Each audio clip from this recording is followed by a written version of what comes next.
Okay, great. Welcome, everyone, to the Latin American Research Seminar, part one of the panel discussions on the findings that our students were able to find while they were traveling. Just a little bit of background. This is the first of its kind class. It's a capstone class solely focused on doing research in Latin America as part of a capstone requirement for everyone graduating from SAIS. So several students applied, 16 were selected to go to Colombia, and all of them were focused on Colombia, on doing research that had to do with Colombia in some way, shape, or form. But they were open to pick whatever subject they wanted to do. And so for this first panel, we're going to have the students discuss some of the research findings around their research question that have to do with security. And they'll all go over their questions here in a little bit. Just a couple administrative notes. We have some refreshments available for everyone. And so if you would like some coffee, tea, or some delicious scones back there, just please feel free to grab one. Please, we would ask that you put your name on the sign-in roster so that we can bug you with emails later on. Just joking. It's for expense purposes. So yeah, that way we can justify the expenses. But without further ado, what we have here for the first hour is the first four panelists. Like I mentioned before, they're focused on security. So we have Susan Corbett, that'll start off, or excuse me, Sonia Corbett. Yeah. Come on. She works for me and I still don't know her name. We have Lucy Hale, then Benji Lawrence, and then finally Edmund Wackerman. The way we're going to do this is they'll each go in order. We'll start off with Sonia. She'll give a 10-minute presentation or so on her topic. And then Lucy will follow with hers, then Benji, and then Edmund. And then after they're complete with their initial presentations, then we'll open it up for the rest of the hour to questions from our audience. So please start thinking of questions. The harder the questions, the better. No, or if not, I'll ask the hard questions. So it's one of the two. I'm just joking. But without further ado, we'll start off with Sonia, and then once we complete, I'll moderate the questions thereafter. I'll start. Sonia, not Susan. Thanks, Jim.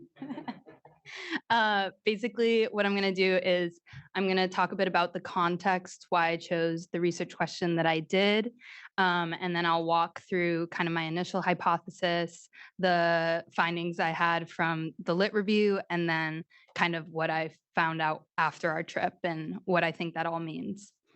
So context. So basically, when I first started thinking about what I wanted to cover related to Colombia, I kind of knew I wanted to do something with illicit economies, criminal organizations. It's something that I've studied before and have a lot of experience with, but I didn't know exactly what aspect of that I was going to focus on. And then I came across this UNODC report that basically was talking about Colombia reaching the highest levels of coca production and coca cultivation and cocaine production in 2021. And I thought that was kind of interesting because when you think about Colombia today, I would think that it's much safer, a lot more developed than it was maybe in the 80s and 90s when you really think about the big cartels operating in Colombia. So I wanted to look more into kind of what factors have contributed to that rise. And then, yeah, I also included here that 62% of the coca grown in Colombia is all growing in 12 municipalities. I think this is an important thing to note, just because Colombia is a huge country. It has over 1,000 municipalities. So the fact that over half of the cultivation is taking place in 12 municipalities is a really big indicator that it's a very concentrated economy. And I think that you'll learn more as we go on. Okay, well. My research question is, what factors have led to the historic rise in coca cultivation and cocaine production between 2012 and 2021? I chose 2012 as the base year, since you can see on this graph, it was pretty low around that time. And then ever since then, it's kind of been moving upward. We did have a little bit of a downward trend kind of around 2018, 2019. But then again, like I mentioned, the UNODC report showed that we've reached historic highs now. So kind of wanted to look at those factors. So my initial hypothesis was kind of based on my prior research into criminal organizations and the drug trade. And so I just kind of assumed that it had to do with failed drug policies, a lot of talk about the failures of Plan Colombia. You can make whatever assessment you want about that. And then state absence as being something that can exacerbate rural insecurity. I have looked a lot about the voids that are being filled by criminal organizations where states are kind of absent. So kind of looking at that and thinking that maybe that was the reason that these illegal armed groups were able to gain more control of territory and thus like have more control over cocaine production and cultivation.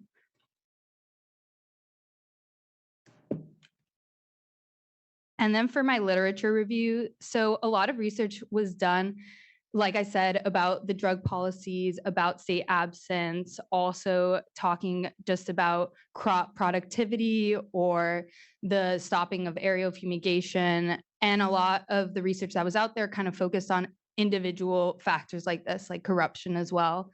But I came across this research by a researcher named Toomey, where he kind of focused more on the conditions that he thinks need to be present in order for an illicit economy to even occur.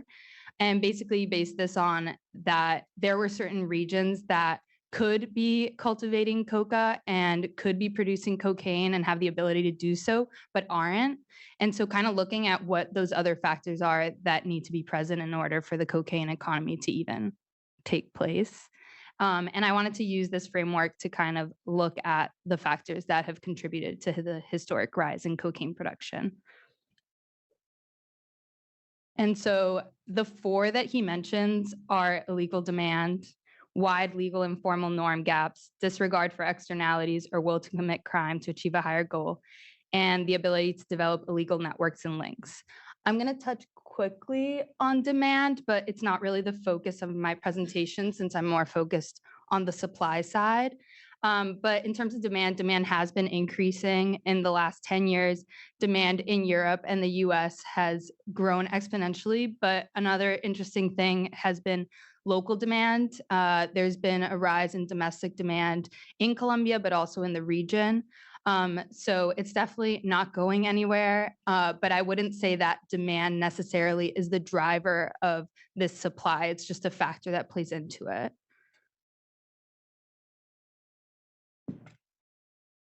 Wide illegal informal norm gaps, I think, are a really interesting aspect to look at when you're looking at the cocaine industry in Colombia. So the formal norms, we're talking about laws and then the like government bodies and forces that kind of uphold those laws. And then when we're thinking about the informal, we're thinking about informal behavioral norms. So how people perceive those laws, how much they respect them, how much they really think those laws are serving them and their well-being. And when we look at Colombia, you see a huge gap in the legal formal laws and the informal behavioral norms. And so part of this has to do with the distrust in government. A lot of different populations and rural communities have felt that the government has kind of prioritized their own agenda and not really taken the lives of the rural communities in mind when they're carrying out actions like aerial fumigation or forced eradication. And so these communities are left kind of looking for other actors that are going to step in and kind of fill this role that they believe the state has not filled. And that in many ways is the illicit economy. The illicit economy provides jobs, it provides money, and it also can provide a lot of access to markets that wouldn't have previously been accessible by these groups. So for example, with the money that a rural farmer may earn from the cocaine trade, they can now buy food for their family or whatever necessities they need for their children that they wouldn't have been able to do with any other crop. And then the implementation in the 2016 peace accords, I think that's important to touch on, just because a big part of that was the crop substitution system that was put forward. I think it was point 4 of the peace agreement kind of discussed ending the illegal drug problem. That's clearly not what has happened here, but what they really wanted to do with crop substitution is kind of provide an alternative for people to move away from cocaine or coca cultivation and move towards illicit crops like coffee, for example. What we learned in our trip was basically that the government was not expecting the number of families to sign up that did, and they didn't have the financial resources to really back the plan that they had proposed. So then you have this situation where a lot of people's expectations were super high. They were really excited about joining this program, having access to a legal crop that they would somehow have some kind of government subsidies coming in from. And then they're faced with this issue where they voluntarily eradicated their crops, then they never received a substitute, or they never received the subsidies that the government had promised. And from the side that we heard, which was the government side, was that they were just not expecting such a big turnout and they didn't have the money to finance it. And then this just kind of feeds in, I think, to the state absence and the fact that criminals become the law setters in these areas. When you have things like this that let you down, it just increases the distrust in government, and you stop seeing the government as a provider and more like someone who's not going to follow through with their promises. So then you start looking towards the reliable industries, which tend, unfortunately, to be the illicit industries in these areas.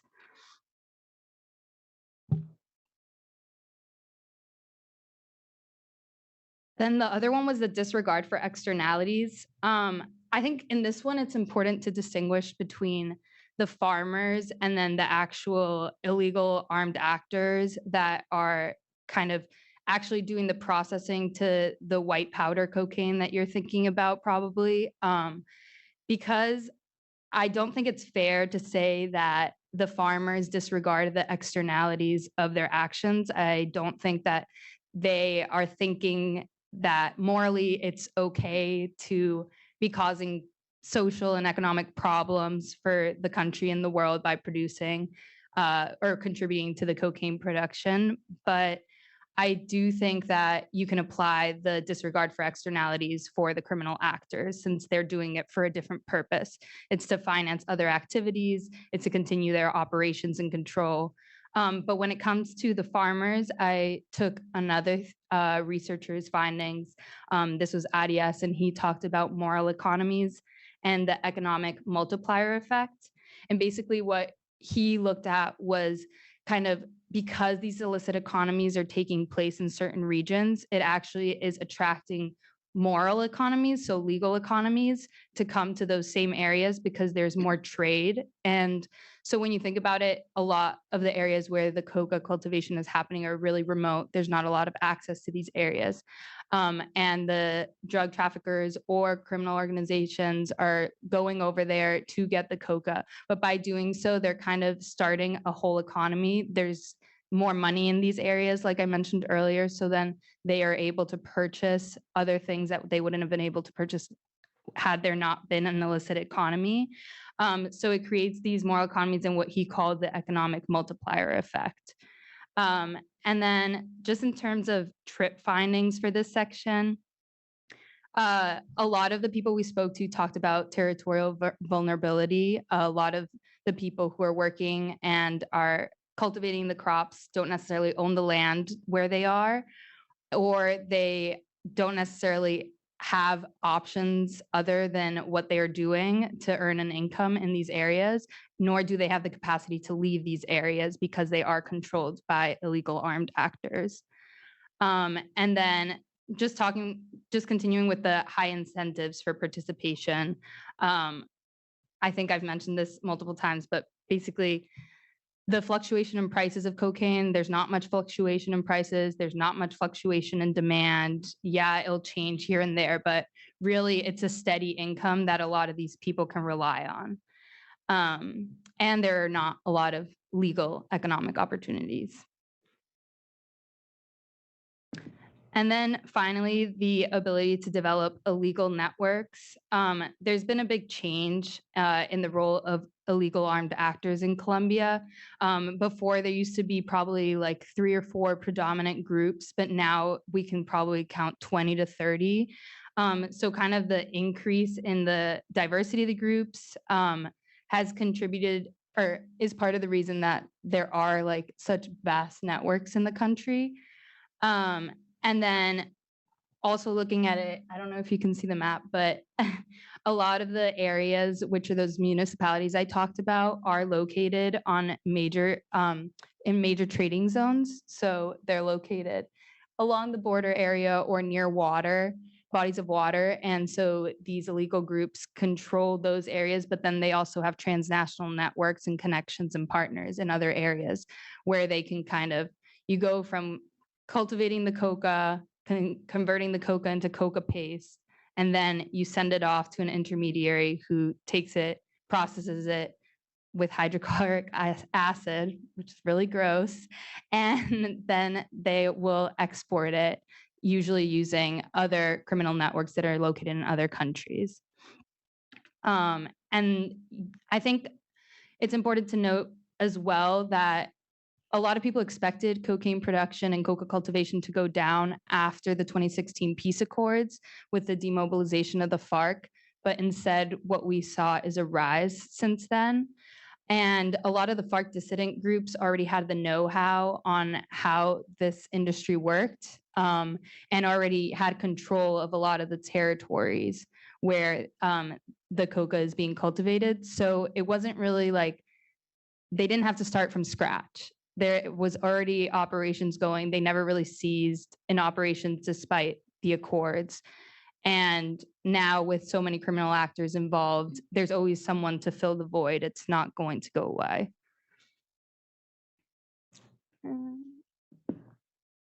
And for my concluding thoughts, I think this just shows the need to kind of have the bottom up effort when you're addressing policies. You can't really go top down. I think drug policies sound good, but the underlying issues are going to be the issues that everyone here is going to talk about today. Every meeting we went to, I kind of could touch on the role that coca cultivation and cocaine production kind of played in it. So I think it's just important to look at really what causes people to participate and address those underlying issues first. Thank you very much, Sonia. And now we'll follow with Lucy Hale. I think we just need to switch. Oh, thank you.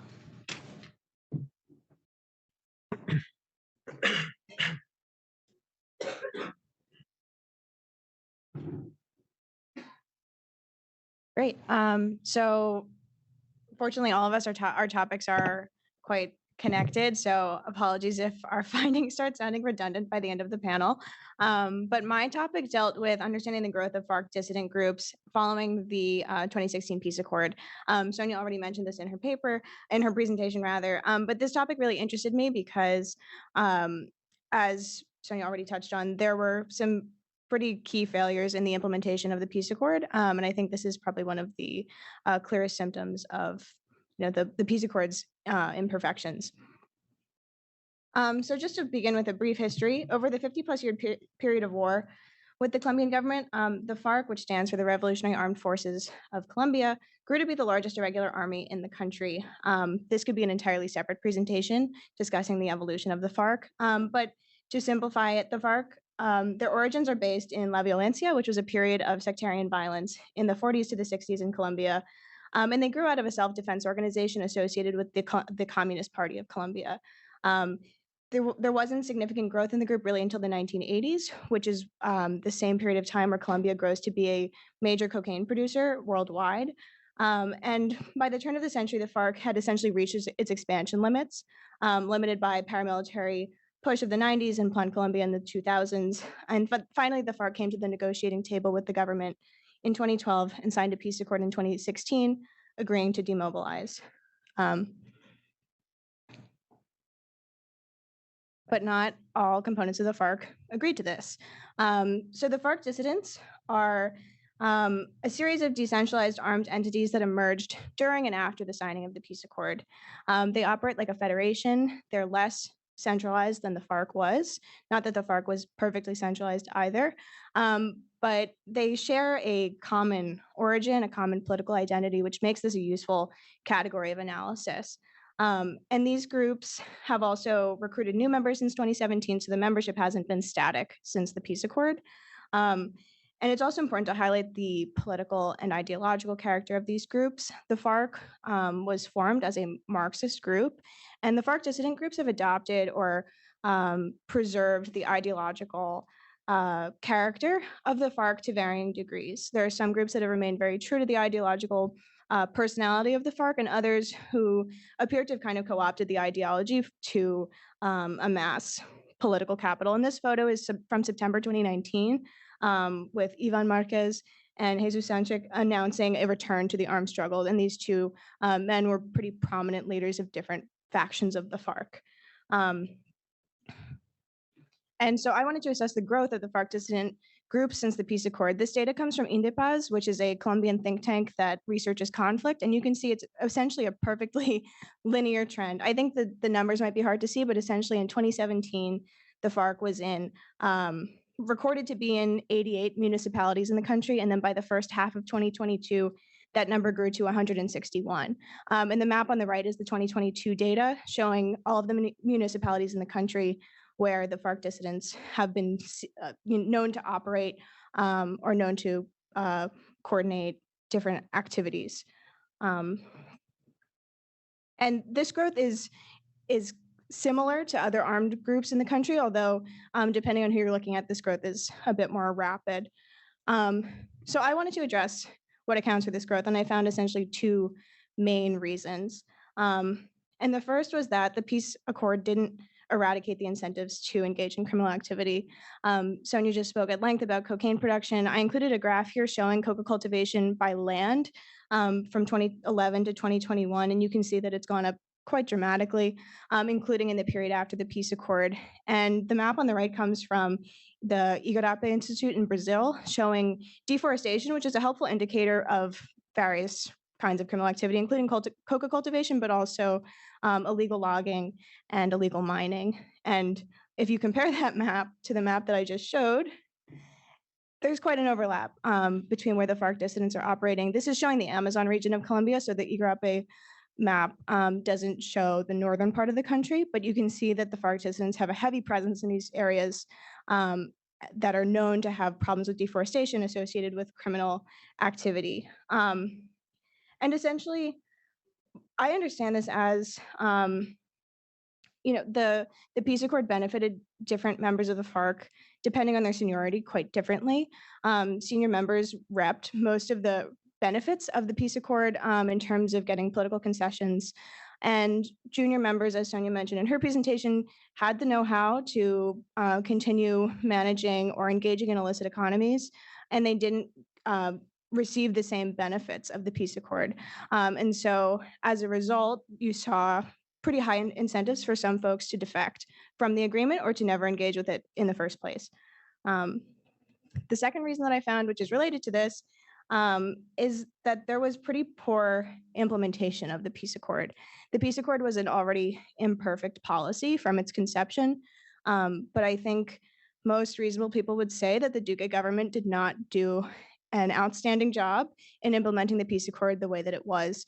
The graph on the right comes from Columbia Risk Analysis, showing the different tenets of the peace accord and the degree to which they had been implemented as of 2021, I believe. And you can see that rural reform in particular was barely touched by the Duque government. And Ivan Duque ran on a platform that was quite hostile to the peace accord, so this isn't necessarily surprising. Another commitment that isn't pictured here, but I think is worth mentioning, is that the Colombian government failed to guarantee a right to life for demobilize combatants. And so there were just physical security considerations, I think, that many members took into account in their decision to demobilize or remobilize. And so I think this is important to highlight just to show that these groups are not, they do have economic considerations and there are financial realities that they've taken into account, but they're not purely criminal organizations in the sense that they do have political aspirations, and the fact that the political benefits of the accord were not evenly distributed because of the size of the FARC meant that some members benefited more than others. And so I just want to conclude with what this means for future security policies in Colombia. The current president, Gustavo Petro, has announced a quite ambitious, but also quite ambiguous security policy labeled Total Peace or Paz Total. And this seeks to address, I think, a lot of the shortcomings of the 2016 peace accord in terms of getting rural reform right and rectifying a lot of the shortcomings with the peace accord. However, something that we heard a lot on the trip was that the consensus around this plan is that there is no plan to implement it. It's very ambitious. It likely will require more than 3 years, which is how much time Gustavo Petro has left in his current term. And the political realities of where Petro sits in Colombia today mean that he has limited political capital in his current term, and it will be challenging for him to be reelected 3 years from now. And so, unfortunately, a lot of the systemic factors that we observed with the creation and implementation of the peace agreement, it's unlikely, unfortunately, that they'll be fixed in the short term. But it's a useful lens, looking at the FARC dissident growth, it's a useful lens for understanding what will be the future, I think, security panorama in Colombia. So, thank you.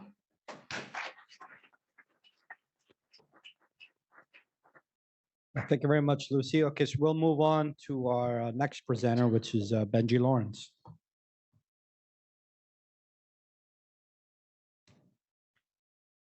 So I am presenting on the counterinsurgency policies and strategies of Peru and juxtaposing them against the counterinsurgency policies of Colombia. I chose Peru and Colombia because, as Lucy was saying, they have very similar political histories. As Lucy was saying, there was a period of sectarian violence in Colombia that la violencia, and Peru had a period of sectarian violence culminating Bogotazo, which was a massacre in the city of Bogota. Both have vast amount of jungle and mountainous regions, 53% in Peru and 54% in Colombia. Both are rich in natural gas, iron, coal, copper, and petroleum, and have difficulty with illegal mining and illegal deforestation in the countries. With the differences in Peru, only 1.2% of GDP is spent on military spending, and in Colombia, 3.4% of GDP is spent on military spending, with 95,000 active members of the armed forces in Peru and close to 300,000 active members in Colombia. So the crux of my research question is despite these similar country profiles, why has Peru seemingly been able to eradicate the Sendero Luminoso, the guerrilla group that had grown out of dissatisfaction with political establishment and underdevelopment in Peru, and Colombia has not been able to eradicate FARC, the ELN, M19 demobilized, and there are a host of different other illegal armed groups and paramilitary groups that are operating in Colombia's rural regions where there is no state presence. So in my literature review, I struggled to find a concrete definition for what success was to be measured when evaluating the success of counterinsurgency. Tovar Cuevas and his colleagues identify or focus on human security, meaning that they focus on the amount of freedom of movement, economic and social opportunities, state building, and institutions such as courts, schools, and healthcare facilities that have grown in these rural areas that the government has cleared and held, and the relation of the perception of the civilians' threat being the guerrillas or the armed forces. So in other words, if the army comes in and clears out guerrillas and doesn't build schools or institutions, and the civilians now perceive the army as the #1 threat against their own physical security. Tovar Cuevas would not consider this a success of counterinsurgency because they're not building. One of the last tenets of the clear, hold, build strategy in counterinsurgency. Major Thomas Marks described high-value targets eliminated and force size ratios as the definitive metric to judge success, including the number of demobilized guerrillas and the number of killed guerrillas reported by the armed forces. This definition has pretty self-evidently is problematic just by the nature of violence that it counts on, and has been shown to perpetuate conflict and does not take into account development in rural regions, which have contributed to the mobilization of the guerrillas in the first place. Sierra and Garcia measured the correlation of state, so it kind of does a mix of both. Measures state presence in the rural areas by courts, institutions, schools, banking institutions, rural development, foreign direct investment, along with a reduction of violent crime. And so my approach to these varying definitions is kind of to synthesize all of them together and examine and ask if the people perceive for a large part, a decrease in guerrilla or illegal armed group activity, and do they see economic investment, coming into the communities and making their lives better. And this is kind of in line with the democratic security theory that President Uribe ascribes to. But let me go into a little bit of the disparities between the Sendero Luminoso and the FARC before I continue. So the Sendero Luminoso, led by Abimael Guzman Reynoso, formed in the early 70s. He was a teacher in a local rural college. Contrary to most Marxist techniques where they're in the capital or the most urban university, and they spread their ideology to their students. Sendero Luminoso is a Maoist organization, so they preach the rural and the rural collectivization of society and encourage peasant and farmers population to rise up against the status quo, overthrow it, and establish a dictatorship of the proletariat. FARC, however, was Marxist and Cuban-backed and did not subscribe to the Maoist rural divide that the Maoist guerrillas put more agency into. In Peru, in August of '92, Abimael Guzman was captured along with his Central Committee, and in '93 he sued for peace, and there was a complete evaporation of the rest of Sendero Luminoso, especially after the committee was captured, with 4,000 guerrillas captured or surrendering following Guzman's capture. That was within the next 6 months of Guzman's capture. They were captured or demobilized. FARC, however, has, as Lucy and Sonia have pointed out, remained highly active in the rural regions, even after the 2016 peace accords. And a lot of the regions where they remain active overlap with cocaine distribution, production, and control of trafficking routes. So FARC very much remains a hydra where you cannot kill leadership or perceived leaders. And there are a lot of people that continue to support FARC merely because they're the only presence in the region. They're the ones that are providing informal schooling, informal access to water, and there's not a lot of state presence.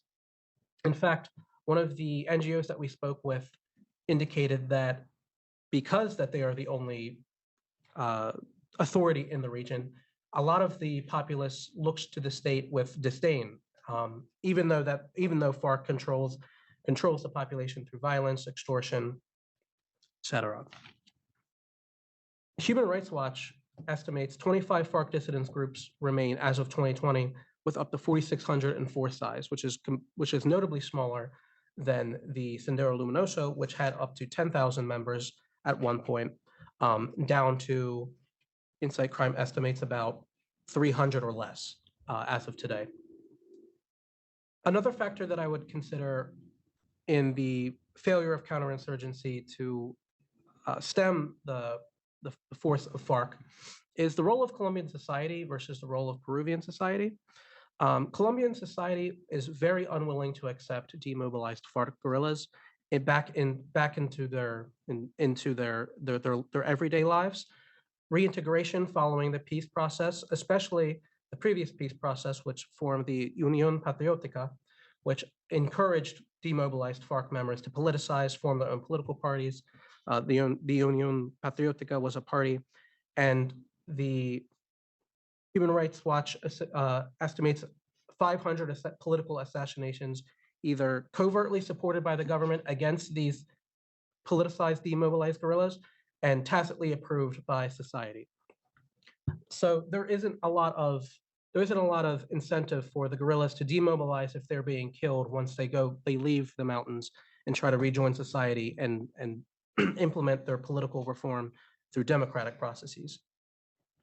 In Peru, the guerrillas were initially popular because of their wealth redistribution ideology, but soon drew the ire of the populace because of extreme methods. They labeled any individual that disagreed with the Sendero Luminoso the enemy of the people, executed them. They had terror tactics where they would hang dogs in the villages and cities. They killed a lot of the very well-liked rural leaders. And pretty soon the people joined together and formed their own civilian patrols that would protect their cattle, protect from theft, as the Sendero Luminoso encroached in on their territory. This leads me into the role of paramilitaries and civilian patrols. In Colombia, the Law 48 of 1968 legalized civil patrols, meaning that the military and police could train local civilians to protect themselves against FARC and the ELN. Although very few organizations were formally set up by the military and the police. In Peru, the Rondas Campesinas emerged initially, as I said, to fight off theft and extortion from the Sendero Luminoso, but slowly became very entrenched in military and police training. Under the Fujimori government from 90 to 92, there were committees that regulated the Rondas Campesinas and directly trained them and armed them with modern weaponry. They were very poorly armed before this policy. Next, I will focus on military aid. Military aid was very disparate in Peru and Colombia. At the peak of the Peruvian armed forces fight against Sendero Luminoso, 35 million was earmarked in 1990 as military aid. Plain Colombia, in comparison, from starting in the early 2000s, from 1996 to 2016, on average, more than $657 million went to military and economic assistance, 71% military, to Colombia. The reason why military aid was so vast, but it was so ineffective initially, was because of the United States' focus on counter-narcotics, especially during the Samper administration. They actually decertified Colombia and cut off aid because of their lack of ability to meet certain fumigation, aerial spray, and destruction of coca crops.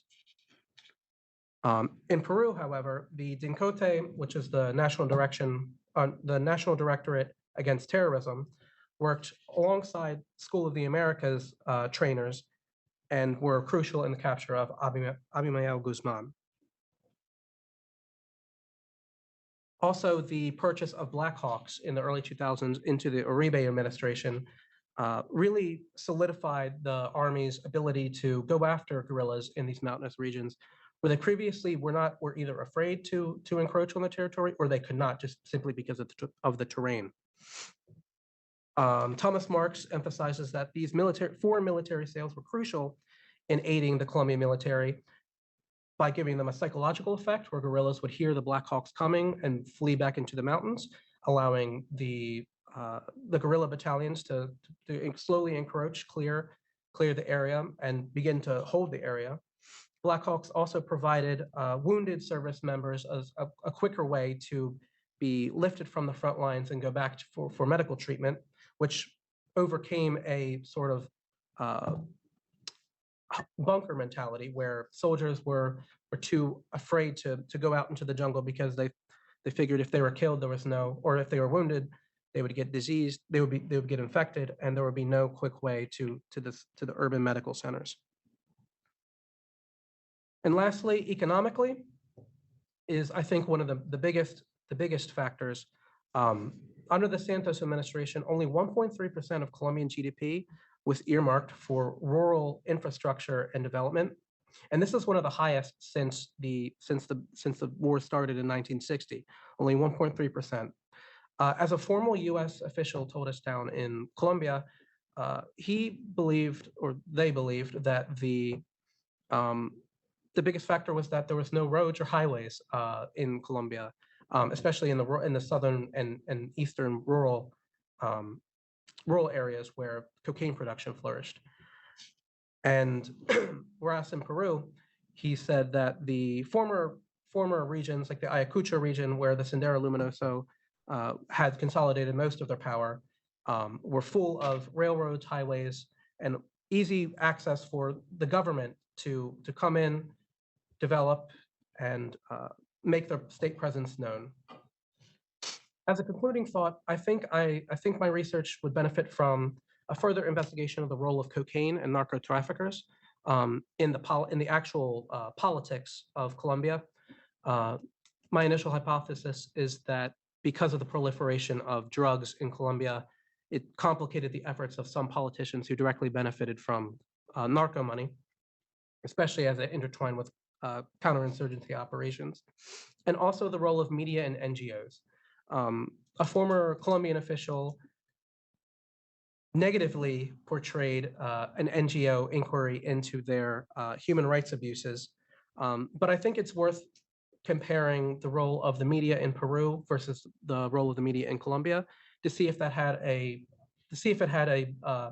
significant effect on military operations, whether they were hamstrung, whether they were more sensitive because of media coverage.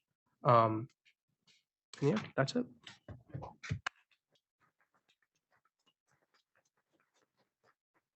Thank you, Benji. And then for the last presenter, we have Edmund Wackerman.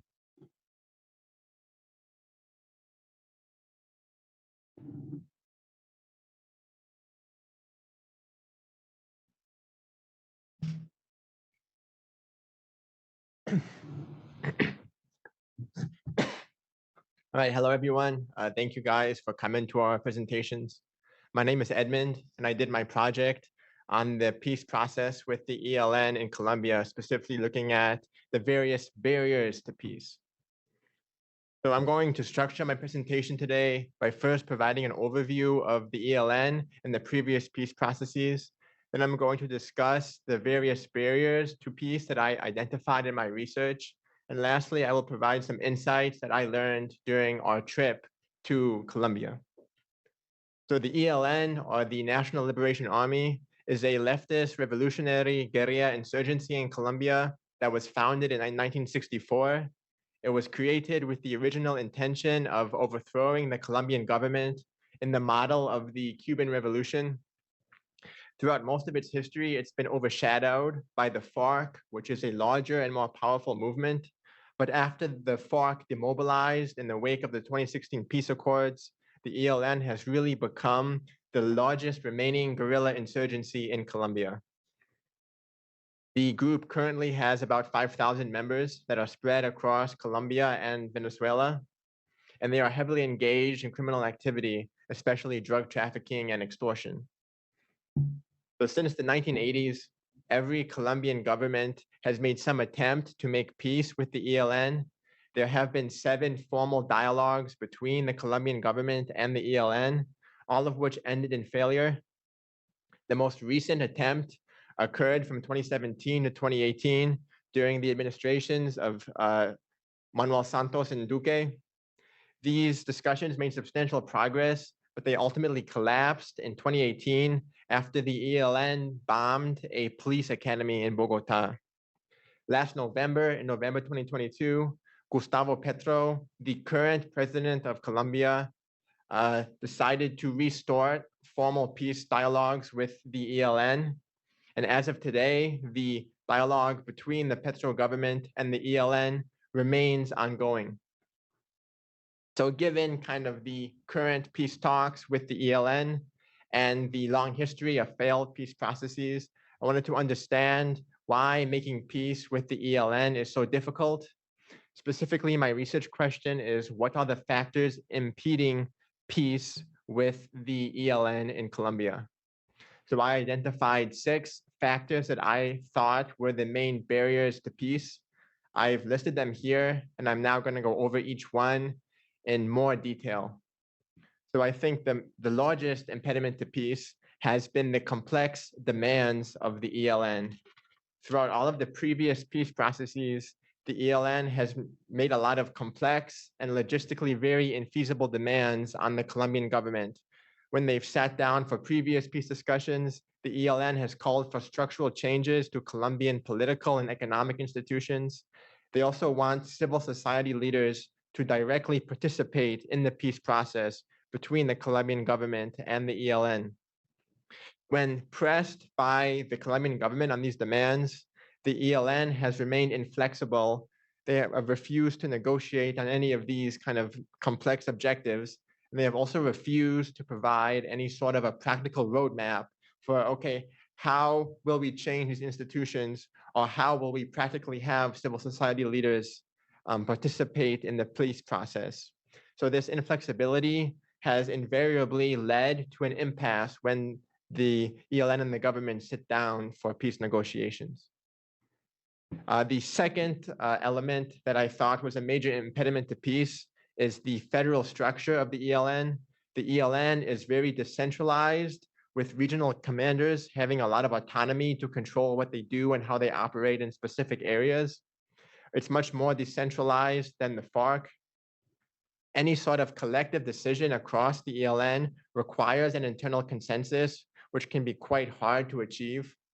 Moreover, the ELN today is really internally divided between one faction of the group that wants peace, the pro-peace faction, and another faction that's really opposed to peace. So during negotiations with the government, the ELN negotiators have no independent authority, meaning they can create tentative agreements, but they have to bring any agreements back to the ELN to create an internal consensus. And this need for an internal consensus for the peace process, on one hand, it elongates the peace process. It makes it much more difficult to reach any agreement. On the other hand, because they need internal consensus, even if you have these small anti-peace factions, they can still spoil the entire peace process. If the ELN negotiators and the government reach an agreement on something, a small group of the ELN that opposes the peace process can then oppose that agreement, which ends up destroying the entire peace process. So the third element I identified in my research was the unilateral demands that the government has imposed on the ELN. On previous negotiations, the government has conditioned dialogue on the ELN fulfilling specific objectives. For example, governments have refused to negotiate if the ELN does not release hostages or if the ELN does not engage in a unilateral ceasefire. The ELN has historically opposed all of these demands. According to the ELN, they view the peace process as a bilateral, simultaneous, and gradual process. They think that objectives such as the release of hostages or ceasefires should be the end goal of the negotiation process, not a precondition for starting the process. So invariably, the government tries to create a peace dialogue where when the ELN refuses to abide by their demands, the process keeps getting pushed back and pushed back. And when negotiations do start, it's generally under a period of continuing hostilities, continuing war, because neither side agrees to stop the fighting. And this can lead to the government growing wary of the ELN and losing patience with the ELN and beginning to doubt whether the ELN really has a will for peace in Colombia. Next, I looked at the ELN-Venezuela relationship. The ELN has a growing presence outside of Colombia across the border in Venezuela. According to some estimates today, about 50 to 70% of the ELN is currently stationed within Venezuela. Moreover, these ELN elements in Venezuela have developed a strategic alliance with the Maduro regime, where they provide some governance in very remote rural areas, while the Maduro regime provides the ELN with a safe haven in Venezuelan territory. So we have kind of a movement that's really become binational between Colombia and Venezuela. This very much complicates the peace process because any longstanding peace agreement with the ELN would require the Maduro regime not only as a facilitator of peace, but as really a party to the peace agreement because they're now intrinsically involved in the ELN conflict. This adds a third actor to the process and it adds complexity. And it also makes the process dependent on the Colombia-Venezuela relationship, which for many years was quite good, or maybe it was quite bad, I mean. Next, we have the total peace agenda. As Lucy touched on, the Petro administration has this agenda to create peace agreements with all of the armed groups operating in Colombia, including the guerrillas, the paramilitaries, the gangs, the drug traffickers. To date, more than 25 different armed groups have signed up to be a part of this total peace agreement. But I think it has really three negative implications for the ongoing peace talks with the ELN. The first is that the resources of the government are spread thin among a lot of different ongoing peace negotiations, which distracts them from their talks with the ELN. Secondly, the ELN views itself as an ideological, revolutionary, upstanding movement, and they are very unhappy to be grouped together with these gangs, with these drug traffickers, with groups that they themselves consider to be inferior to them. And lastly, I think there's a real incentive for the Petro government to kind of sidestep the ELN and create smaller, simpler agreements with these other groups, because any peace process with the ELN will be complex, it will be time consuming, it will be difficult to achieve.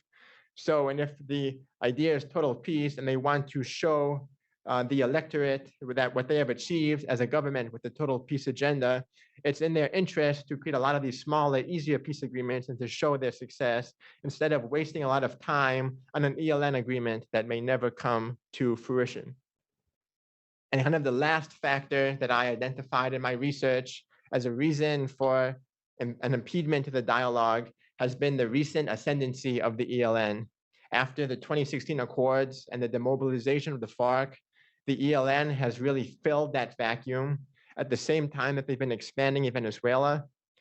Since 2016, the ELN has doubled in terms of both manpower and territory that it controls.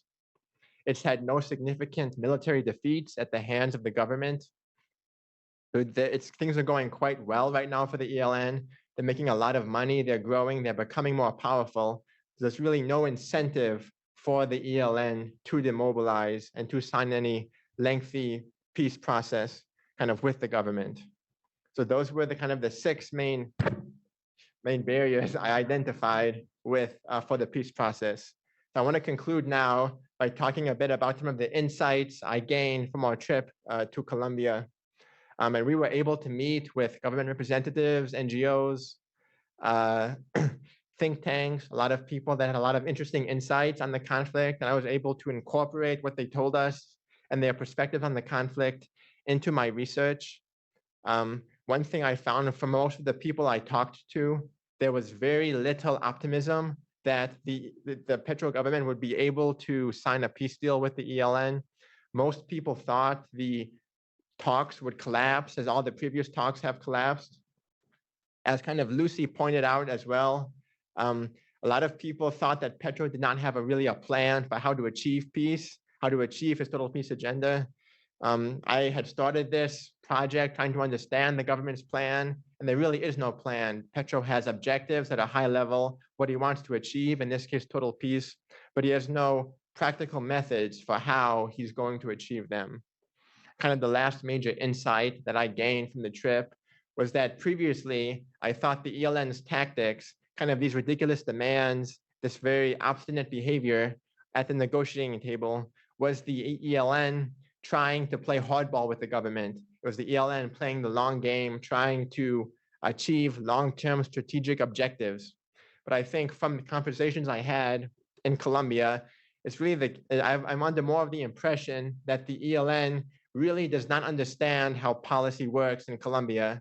And much like the Petro administration, they have no plan. And it's not that they're not thinking ahead of like the government. It's that they create these crazy demands and they really don't understand that they can't be implemented.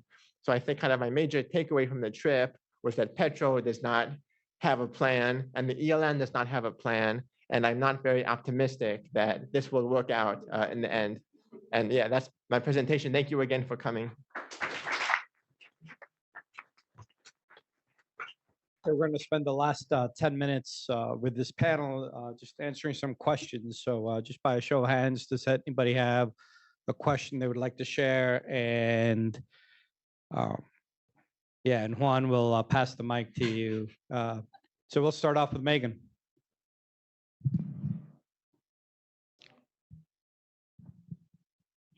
Thank you so much for your presentations. They were awesome. I had a question for Sonia. I was really curious if you saw in your research any impact from the pandemic or not. Just curious about that. Thank you. Thanks, Megan. Yeah, during the pandemic, so in terms of coca cultivation, there wasn't really that big of a difference. Although maybe I guess it depends. So if we start looking at 2019, we start seeing kind of a downward trend in cultivation, but an upward trend in production, which I thought was kind of interesting. And that kind of continues up until 2020. And it's really in 2020 when this big uptick happens, right? So if we're looking at the pandemic, I guess starting like 2019, 2020, then there are some changes, but I don't think they're related to the pandemic itself. Some reports were saying that the plants themselves are just more productive. So a smaller amount of coca leaves will yield a higher amount of cocaine. So it's not necessarily telling of whether there was less or more planting happening. In terms of the kind of illegal behavior gaps that I was talking about earlier, I think that the pandemic definitely exacerbated and widened those gaps because the government talked to us about how a lot of state capacity was focused on COVID-19 relief efforts, so less was going towards manual eradication efforts. And so a lot of the state's capacity was focused on COVID-19 relief rather than kind of targeting the coca cultivation. So that can also account, I guess, for some of the increase that you see. Thank you. We have another question from Sophia.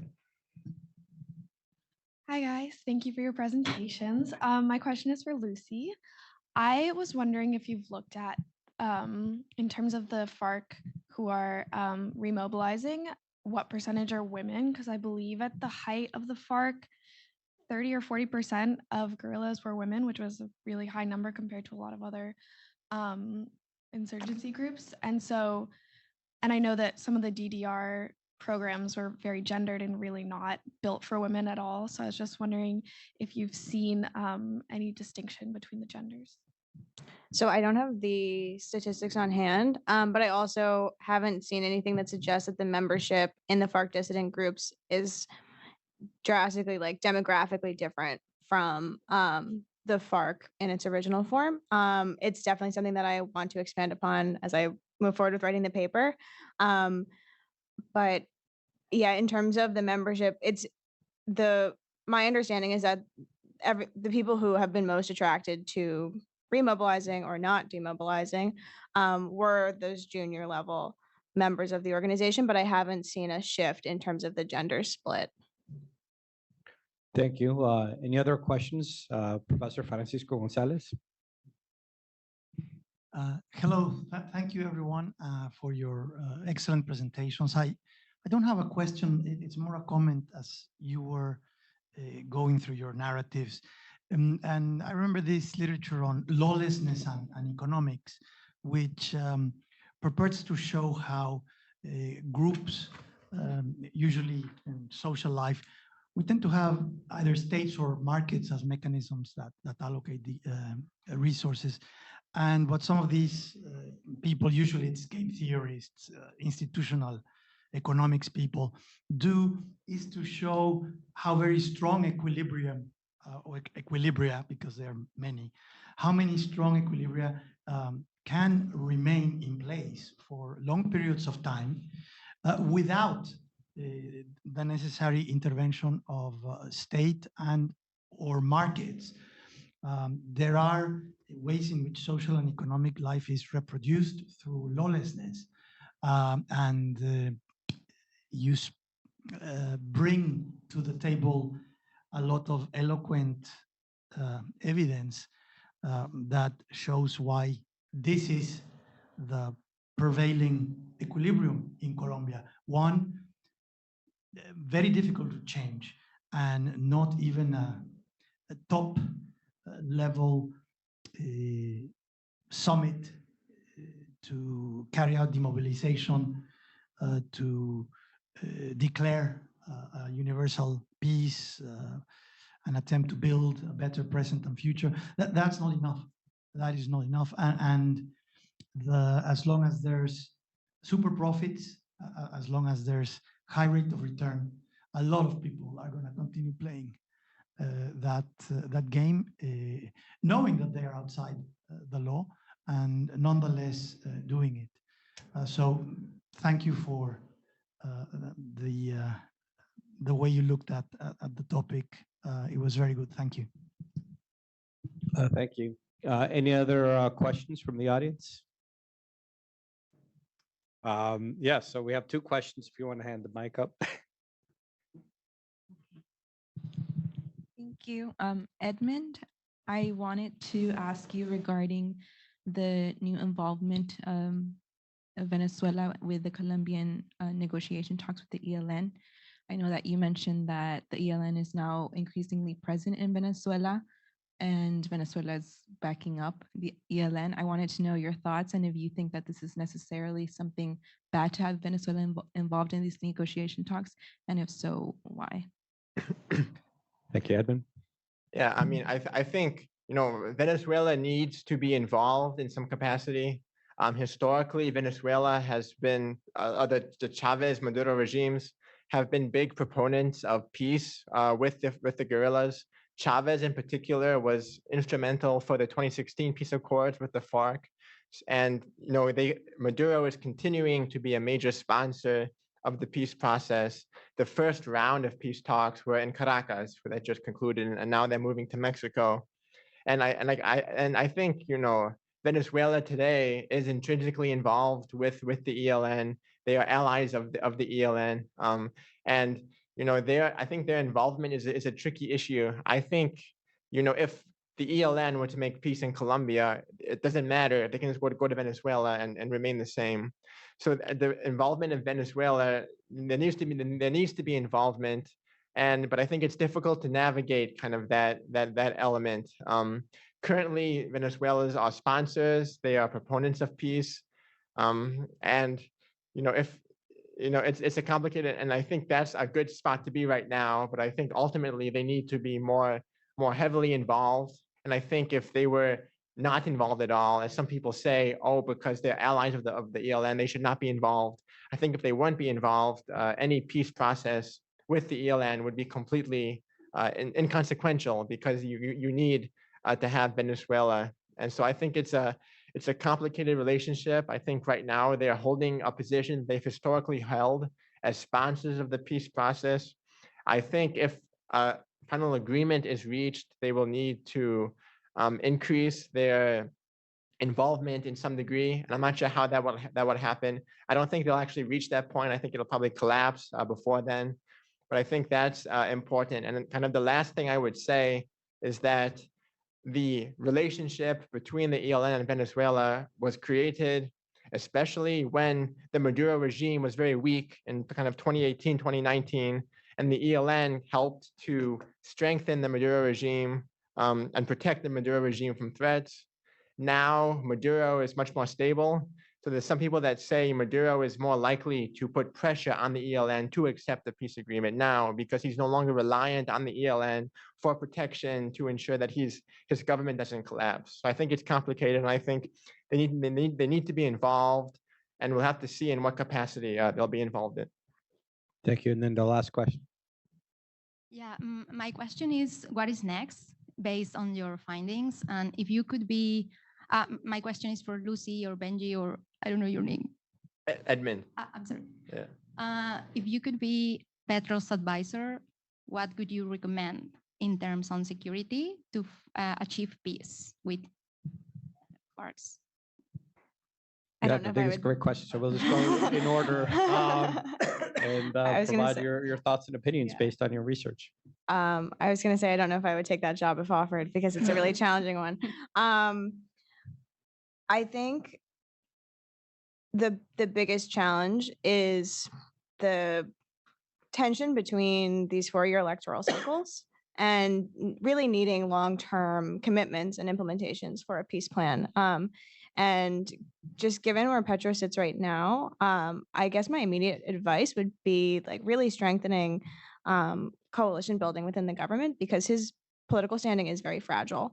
And so I think if he wants to succeed on peace, he needs to have buy-in from other political parties in Colombia that are not necessarily naturally going to be sympathetic to his political standing because he is a controversial figure. But nonetheless, in order to ensure credibility with any kind of peace agreement or negotiations, I think you need to have that kind of long-term buy-in from a broader political base in the country. So that would be my first piece of advice. But of course, there's a lot of different facets to address. But I'll let Benji and Edmund address the question too.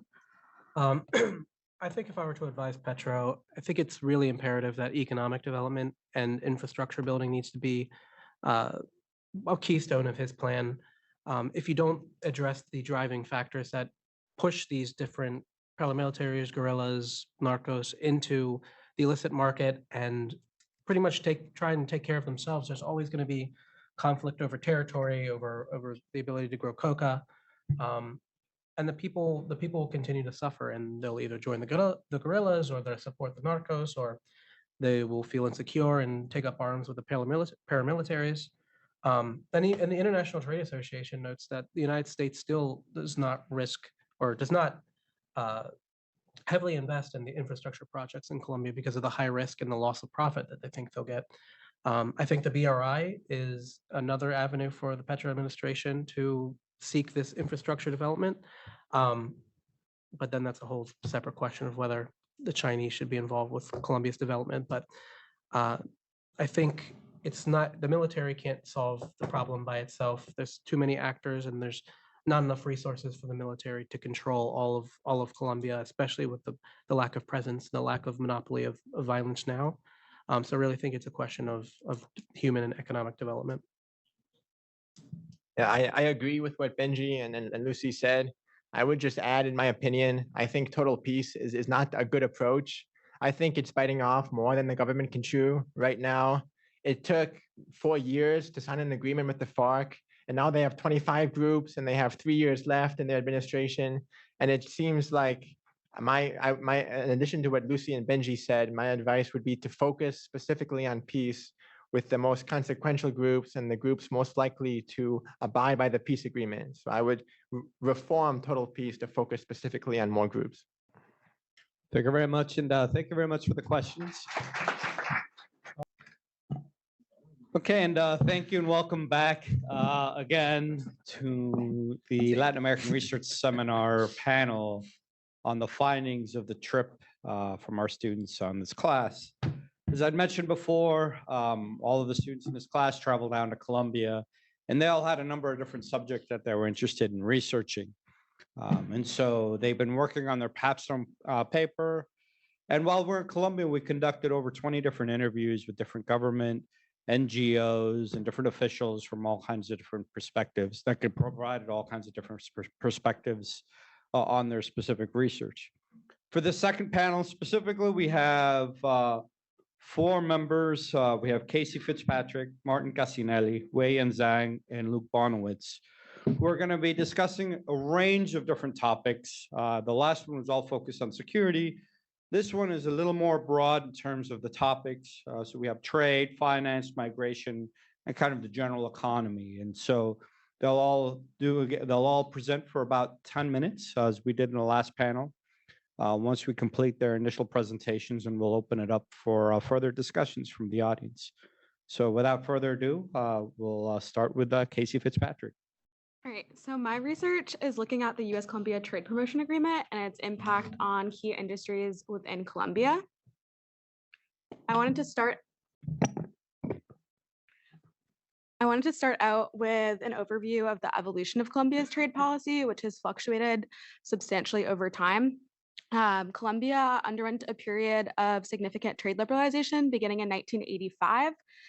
To give you a bit more context, in 1984, Colombia's average tariff level was 27%.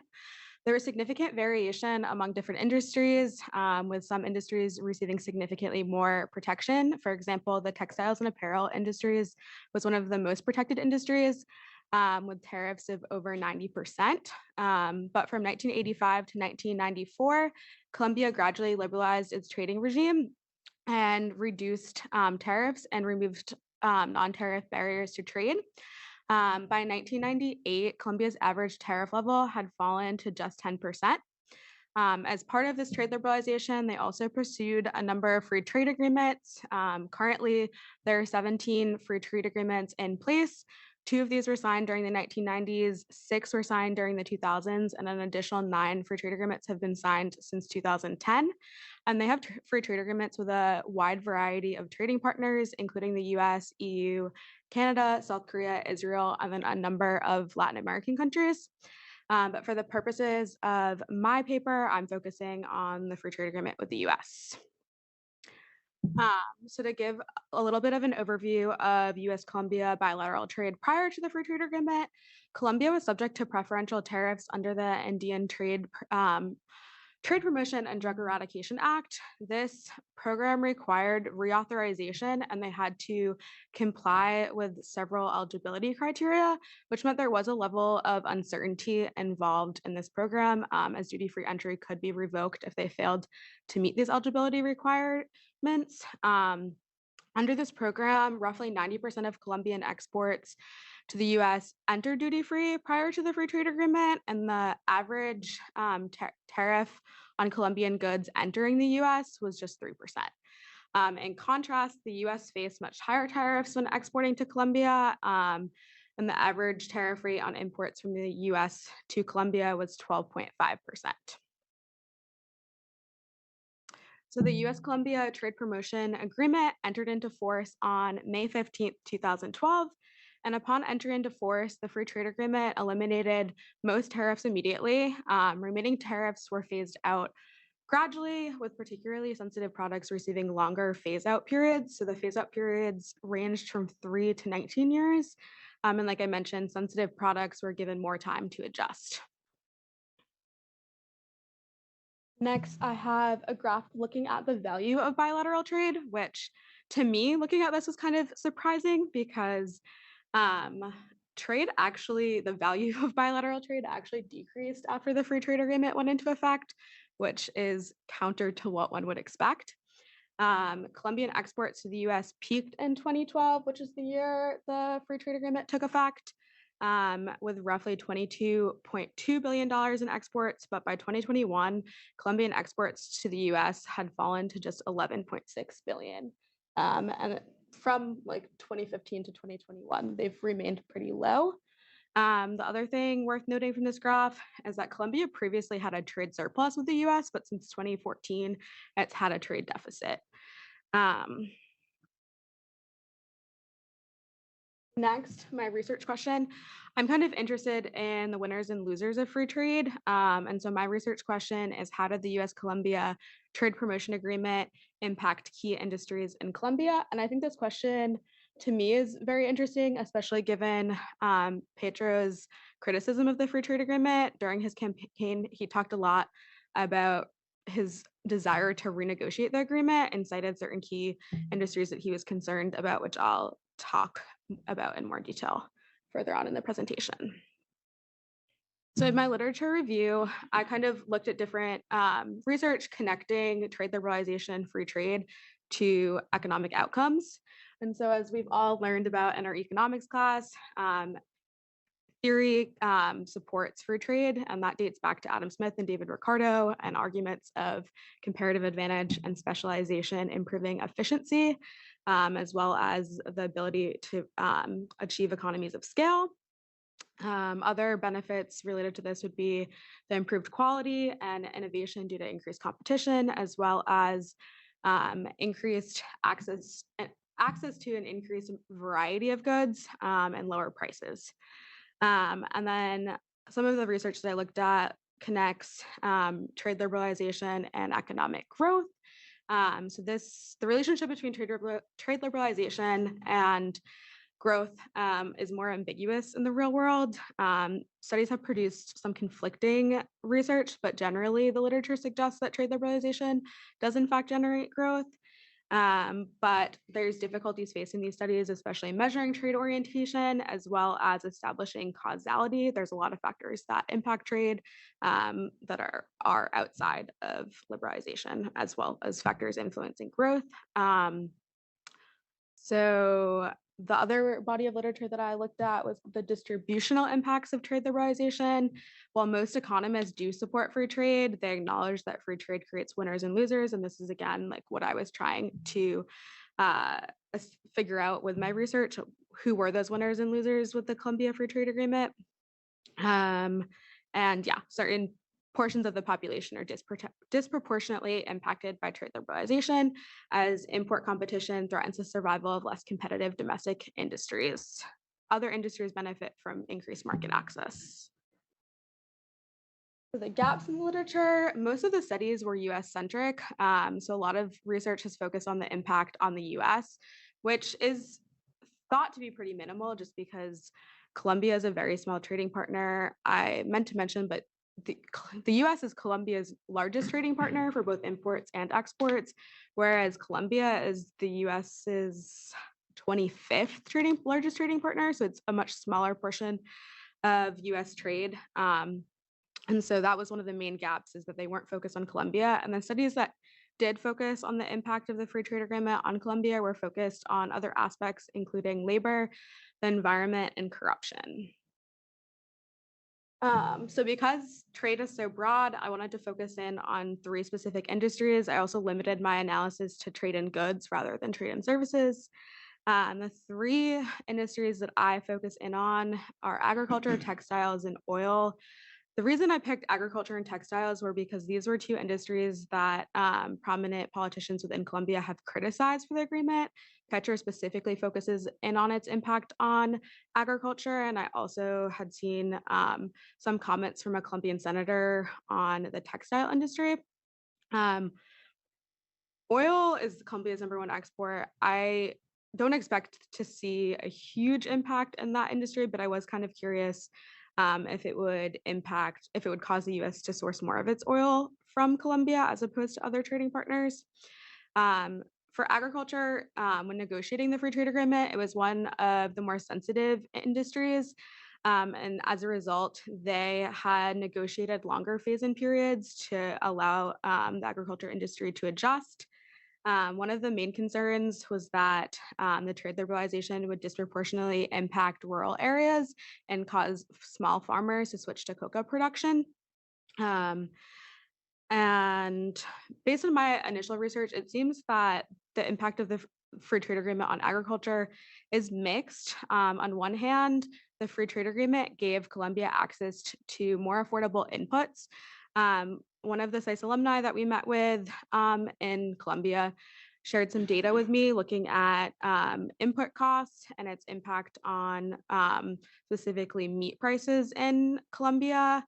And so for that example, the price of pork and chicken fell by 21% and 19% respectively after the free trade agreement because they had access to very cheap American corn for feed.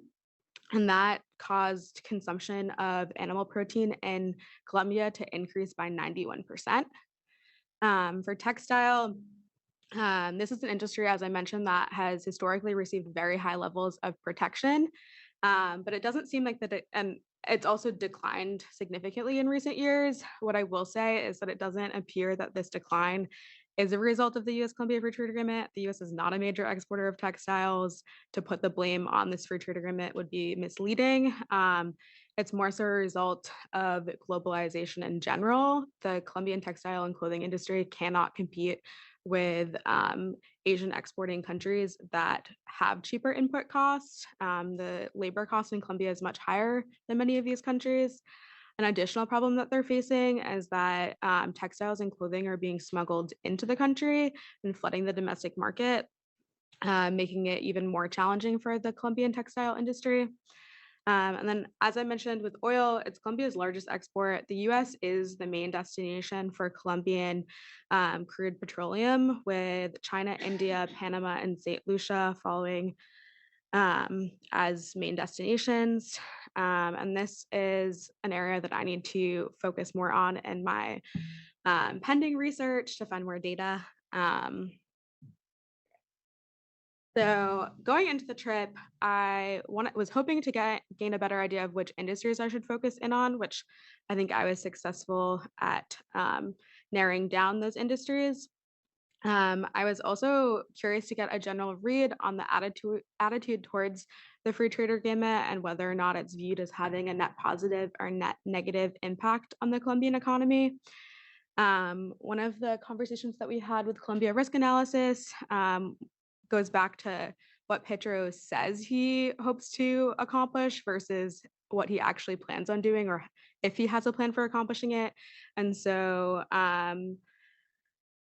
despite saying that he wants to renegotiate the free trade agreement, it's extremely unlikely that President Petro will actually move forward with doing so. And regardless of that plan, I think on the US side, it would be very unlikely, given the Biden administration's hesitation to sign any new free trade agreements. We have no FTAs in negotiation currently.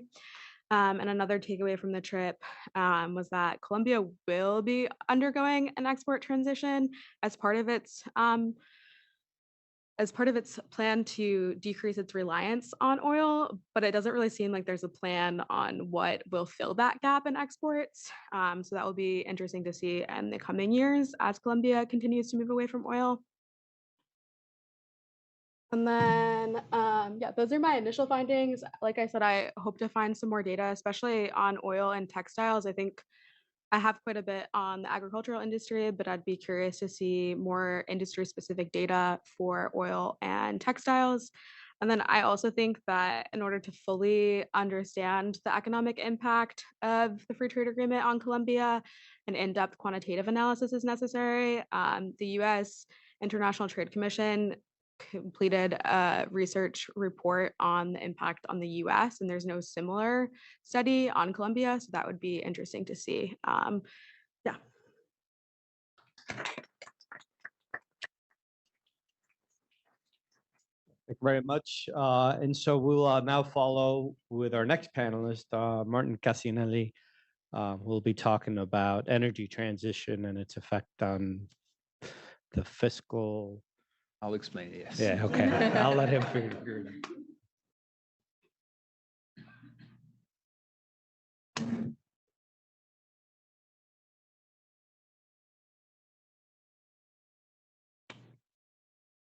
Thank you, Jim, and thank you everyone for coming today. As Jim mentioned, I am looking at the energy transition in Colombia, particularly as it relates to the fiscal and current account balance on generally just the Colombian economy, but I'm particularly looking at those two indicators. The topic of my presentation and generally the paper is called Assessing Colombia's Economic Preparedness to Face the Energy Transition. And the outline that I'll be following today is I'll be giving you a quick background on why I think it's an interesting and relevant topic for Colombia and generally the world. From that, I'll derive the research interest and the research question that I will be pursuing throughout this paper. I will give a quick overview of the literature review just to show where the research gap is and where I hope that my research will dock. And then I will talk a little bit about the findings from the trip because I think that's the most important or most interesting part. I was talking about exactly what some of the stakeholders that we met mentioned when I asked some of the questions. And then I'll talk about some preliminary conclusions, steps ahead, and well, later we can do the Q&A regarding my presentation. In terms of the background and why I think this is an interesting topic for Colombia in general. Oops. Okay. For Colombia in general, but also the world is we're in globe right now, or we find ourselves in this moment, what we could call the global energy transition, in which countries around the world, particularly those in the global north, the US and Europe, are entering large-scale energy transitions in which they're trying to steer away from their fossil fuel reliance, and transportation is an important aspect of that. If we think about the IRA, EV incentives, and the equivalent phenomena in Europe. So generally, I think, and this is an agreement, I think, in people studying the geopolitics of energy, is that the global energy transition will cause major geoeconomic shifts and that will create new winners and losers. And one of the resources that will be most affected, precisely because there's going to be a change in the transportation sector, is the oil, or the countries that will be most affected are going to be oil producing countries or oil exporting countries, as we can see on the graph. There, we're looking at an oil demand that is going to drop. Those are estimates that are pretty much shared. These are from BP particularly, but those are shared by the International Energy Agency and other individual academics as well. And I mean, we see the trend is that countries are starting to become more ambitious in terms of the goals they're setting and to meet the net zero estimates that are necessary to address the challenge of climate change. We know oil demand is expected to fall, and that will create a downward pressure in oil prices. We should say that on the one hand, oil demand is expected to fall, but oil supply is also on the upswing based on oil shale revolution here in the U.S. and just a general trend of increase in supply also in the Middle East. So we have we are in a phase of not oil scarcity, but oil abundance in a context where oil demand is expected to fall. The consequence of that is a downward pressure on oil prices.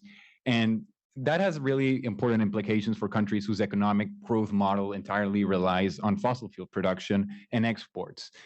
They stand to lose the most economically, at least in theory, and especially if production costs are not cost competitive. If the price of oil falls, and there's a number of countries that produce because of regulatory issues, because of just geographic issues or factors, they just end up producing more expensive oil. They're just going to be driven out of the market.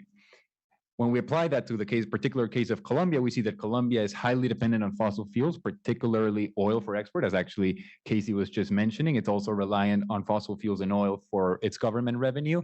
And it is also a huge source of foreign direct investment in the country of Colombia. And one should also know that its oil production costs actually are one of the highest regionally. So it is at a comparative disadvantage to some other countries like Brazil in the region. So what is the implication of the energy transition, particularly for Colombia? This is sort of the hypothesis that I'm presenting, is that I believe that it's at high risk of its economy being negatively affected by the energy transition. The research interest is basically understanding what the economic impact of this energy transition will be in Colombia. Now, as you can tell, this is a forward-looking interest that I'm pursuing. However, pursuing a forward-looking approach to research is prone to inaccurate estimate, is really flooded with assumptions.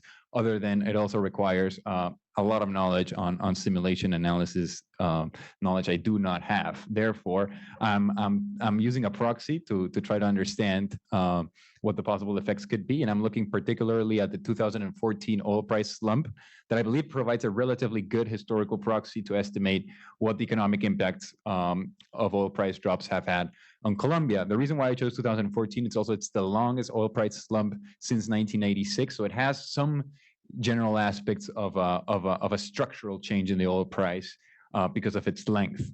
So the particular research question I'm trying to answer is, what were the economic effects of the 2014 global oil price drop in Colombia? And I will hope that these insights that pursuing this research give me, I hope that they will be able to provide some, pinpointing economic vulnerabilities for the case of Colombia and address economic reforms that could be necessary to prepare Colombia precisely to to advance its energy transition in a way that is economically sustainable.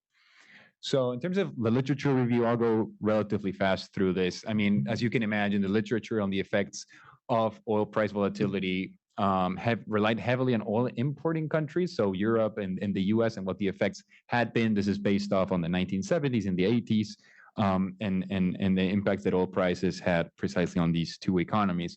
But now with the new century, we start seeing a little more evidence and more research that focuses on the economic effects of oil price volatility in oil exporting countries, but they focus mostly on the Middle East and Sub-Saharan Africa, or Sub-Saharan African economies. And they also mostly focus on what happens when the prices rise, not when the prices drop, interestingly enough. There is, of course, some studies made in terms of on the region of Latin America on the effect of oil price volatility in Latin America, but they failed to largely incorporate the 2014 oil price slump, which I believe is an interesting case study. And they exclusively address economic variables like its effects on GDP, which I believe are almost too broad, too large for the purposes of the research that I'm trying to do, which is to try to disaggregate some indicators and look at precisely what the implications on fiscal account or fiscal balance and current account balance are. So the research gap, I believe, is there's a failure of existing literature to capture relevant time frame, which in this case is 2014, and disaggregated effects on current account and fiscal balance, as well as there's no linkage formally to the energy transition, which I think is an interesting exercise that I will be able to pursue to sort of link the past with what it means for the future. So a couple of findings from the trip. This is somewhat, parallel to my research. This is not directly related to the research, but I think it's interesting for you guys to hear what we heard, some of the questions, some of the statements that some of these stakeholders mentioned. Perhaps just to start with Jose Antonio Campo, we met with the Minister of Finance of Colombia, and I asked him a question that went along those lines about the energy transition and its fiscal impacts. And I believe that he made a really interesting an interesting differentiation between different energy transitions that are currently taking place in Colombia. One of them is the one he's worried about, which is the case of the transition away from oil as an export product, which he finds no substitute for, basically, and then it has a huge role on current account balance. And as Casey mentioned, and this is something that he also further elaborated on, was that Colombia doesn't currently have a substitute for oil exports. However, when we look at the energy transition, for example, in the electricity sector, or the domestic demand for energy, Colombia is in a pretty well, it's positioned pretty well because it counts with a relatively clean energy matrix. So he's not too worried about that transition taking place, but mostly about the transition of oil as an export product. So that is one thing to keep in mind. Then we talked with Sergio Guzman, who is the CEO of Colombia Risk Analysis, a former SAIS alum, and he was telling us, perhaps more on the political dimension, that Gustavo Petro, the president of Colombia, is trying to advance the energy transition at full speed, which is true, but pushing the handbrake on the fossil fuel industry. So he really has made statements. And one thing that I think we all learned from our trip is there's a difference between what Petro says and what Petro does. But in any case, he really, rhetorically at least, is showing some discontent and disregard for the fossil fuel industry and their role. So he, in the case of Sergio, saw that as a possible vulnerability of a president trying to advance a little too fast on the energy transition without taking into consideration the role of the fossil fuel industry.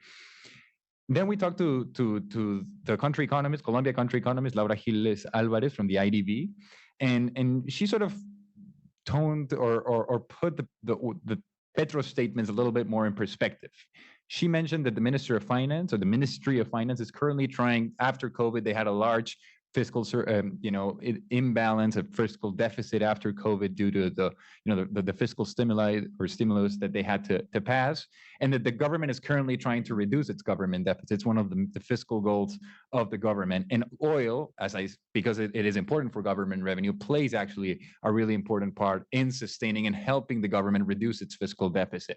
So she sort of said, okay, you want to achieve the energy transition, in the case of Petro, but how will you actually achieve it when the goals of your ministry are such that it plays an important role? And it's very difficult to imagine it changing. She also talked about how the politics of Petro, in this case, will face the technocracy when it comes to phasing out oil, precisely when Petro clashes with the Ministry of Finance and the Ministry of Finance And well, she was basically talking about the fiscal rule that exists in Colombia. That's very difficult to move away from the fiscal rule, and that Petro in that sense will face some trouble. So there's a certain like status quo bias in the way that the government of Colombia operates, and that might help the fossil fuel industry actually.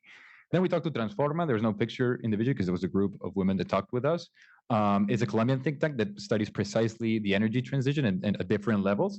To me, it was particularly interesting that they think mostly when they talk about the energy transition, they talk mostly about the role of coal, not necessarily that of oil. They mention about how phasing out coal is a national priority, but the oil industry, interestingly enough, and this is a question that I asked them, and because they didn't talk about oil, and I asked them the question, and then they were like, well, actually, oil industry counts with a certain degree of local support. Ecopetrol, which is the state-owned enterprise, is oftentimes the only state actor that is present in some of the most rural communities in Colombia, and as such, really has an interesting link with local communities that they mentioned to us. So what is also interesting is that the transition away from oil is not really a civil society demand in Colombia, which really, is an interesting thing to consider when thinking about the politics of moving the energy transition and steering away from oil, as in the case of Petro. So in terms of preliminary conclusions, as I said, Petro's desire to transition away from oil dependence really, I believe will meet the realities of a lack of, or the fact that there's a fiscal limitations, there's a lack of any export substitutes to come into play as in the role of oil, and there's a lack of civil society demands. What I believe is that, as a result of this, oil will continue to play a very relevant role in Colombia's economy in the following years. There really seems to not be any indication that would change.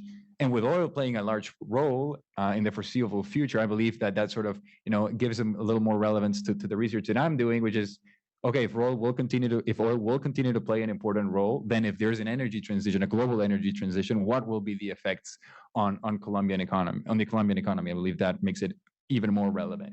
The steps ahead for me is to really double down on the analysis of the disaggregated effects, as I was mentioned, of the 2014 oil price slump, really try to trace what the concrete effects were on both the price on the fiscal and current account balances. And finally, I would like to finish off with a couple of policy recommendations on how to find and develop export substitutes. This is something that I didn't plan before the trip, but talking to particularly Minister Ocampo, it really, made it very clear that is where the key challenge lays in facing this energy transition in Colombia. So that's all I have. Thank you.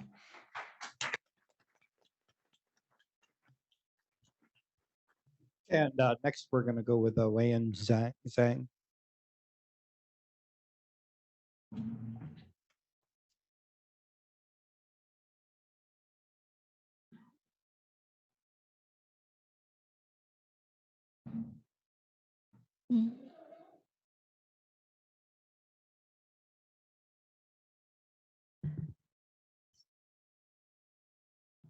Hi, everyone. Thanks for coming to our panel. And today I will talk about Colombian government's policy for Venezuelan immigrants in Colombia, and namely the temporary protection status, the most important thing that Colombia created for Venezuelan immigrants. And today my presentation will contain 4 parts. The first one is my research introduction and what kind of question I'm going to study and what are my hypotheses. And then I will go through the literature review and then talk about what kind of question I want to ask during our trip and what kind of answers I get. And finally, I will talk about what are those answers mean for my own research. And yes, so let's start with my research question. In 2015, Venezuela began to experience the crisis politically, economically, and caused 2.5 million Venezuelans migrate to Colombia. And this is the data that by the end of January 2023. And those Venezuelans come to Colombia to seek basic life supplies like food, shelter, education, and healthcare and access to job, and create the Colombia government with a lot of pressure to offer this kind of social services and welfare. So on February 8th, 2021, the Colombia government began to offer temporary protection status for Venezuelan migrants. And this is 10-year regulation. This TPS will give Venezuelans a 10-year regulation period that they can have a really stable life in Colombia. This is a really, really nice gesture that Colombia did for the rest of the world, because Colombia did not give TPS for any other nationals before, only give to Venezuelans. And by the same time, the American neighbors of Colombia are began to be more restrictive to Venezuela's, like Peru, Chile, and they began to require more documents from the immigrants, which costs those Venezuelan immigrants great trouble to enter that country. So compared with all the other countries' gestures, Colombia is really an outlier. So this study really wants to know like why Colombia choose to be friendly, or I later changed the word to less restrictive to Venezuelan immigrants, and compare with all the other countries in the world, or all the other American countries. My hypothesis is that there are three major factors. First one, the historical and cultural ties between Colombia and Venezuela. And the second one is there are international and domestic political pressure to Colombia governments to make such kind of policy. And my third hypothesis is that in 2021, Colombia is experiencing a pretty strong economic recovery. Maybe this economic recovery give them the power or ability to afford such huge amount of immigrants.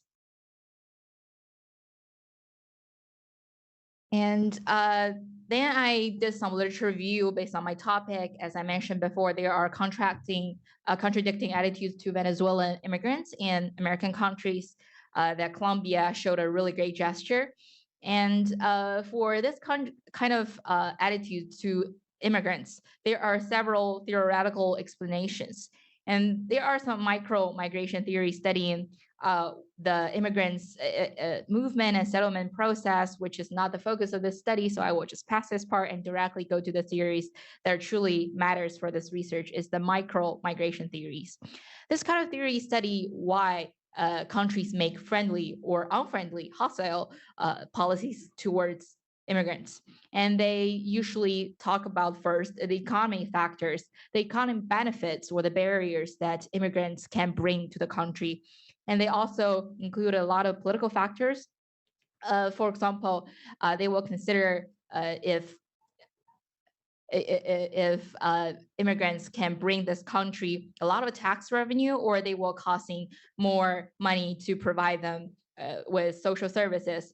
But they definitely agree on that immigrants will cause insecurity of the country because they can cause more crime, and they will violate their nationals' chance of accessing social services, and will bring other ideology concerns. Although a lot of literature talking about those factors, that's not the case that I found in Colombia, that Colombia does not really fall into those kind of description.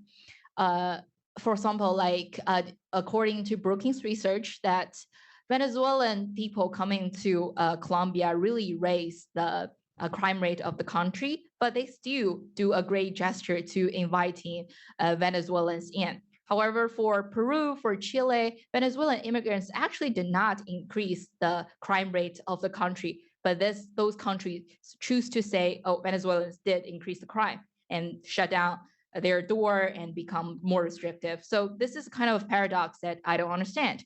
Also, those kind of factor discussion did not point to a really solid end in the solid conclusion. So I want to dig more about how those factors really functioning in migration policy making.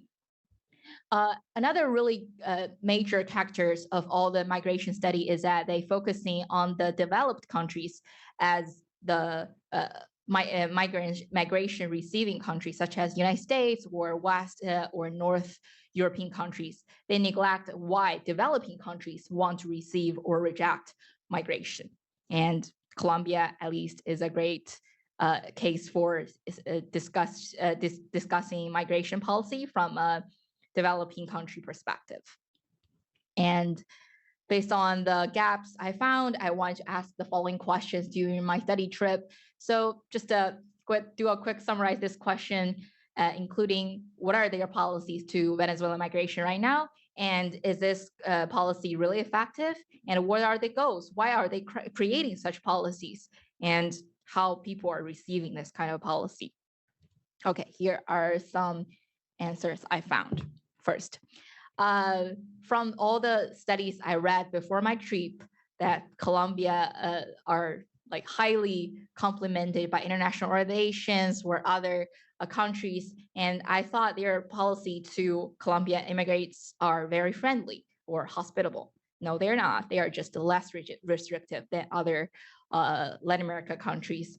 And there are two major evidence that can prove this. The first one is the major change about TPS implementation. Since last month, Colombia stopped offering newly coming Venezuelans with TPS. This is written in their original document because TPS was designed as a 2-year program, but the current government did not think about prolong this program. The current Gustavo Petro government did not do this because now they are begin to amending their relationship with Venezuela. And Maduro did not really want more Venezuelans live in their country, and Petro began to be more restrictive to Venezuelans coming in the country and decide not to mention a lot of migration topics in public. And but still, compare with all the other Latin American countries, Colombia's policy to Venezuelan immigrants are much less restrictive. And second, my major question is that what caused this less restrictive policy? From what I learned is that historical and cultural ties are the most important factor, more important than the economic factor, and more important than the political factor, and actually caused the political factors. Because 10 years ago, when Colombia experienced their major civil insecurity crisis, that Venezuelans showed really great gestures to invite Colombians in their country. So international society actually hoped Colombia to do something for Venezuela. When we talked about U.S. ambassador in Venezuela, he mentioned that Colombia was expected to do something. So there is international political pressure for Colombia to make a gesture. And also domestically, at least at the beginning of Venezuela crisis, people in Colombia are not really hostile to their neighbors. And these factors are repeatedly mentioned in our interviews and become more important factors, at least from my perspective, than economic factors. And politicians we talked to also mentioned that maybe Venezuelans can inject more power to the economy and bring more tax revenue or labor supply. But especially when we talked to Mr. Ocampo, the Minister of Finance, he did not mention anything about tax revenue and being very clear about Venezuelan people don't bring us any capital. Venezuelan immigrants did not bring capital, and repeated this 3 times. So here is the attitude we can see. And after knowing the factors that really contribute to the policymaking of Colombia, we have to think about whether Colombia's policy really, in the end, effectively achieve their own goal or effectively help Venezuelans.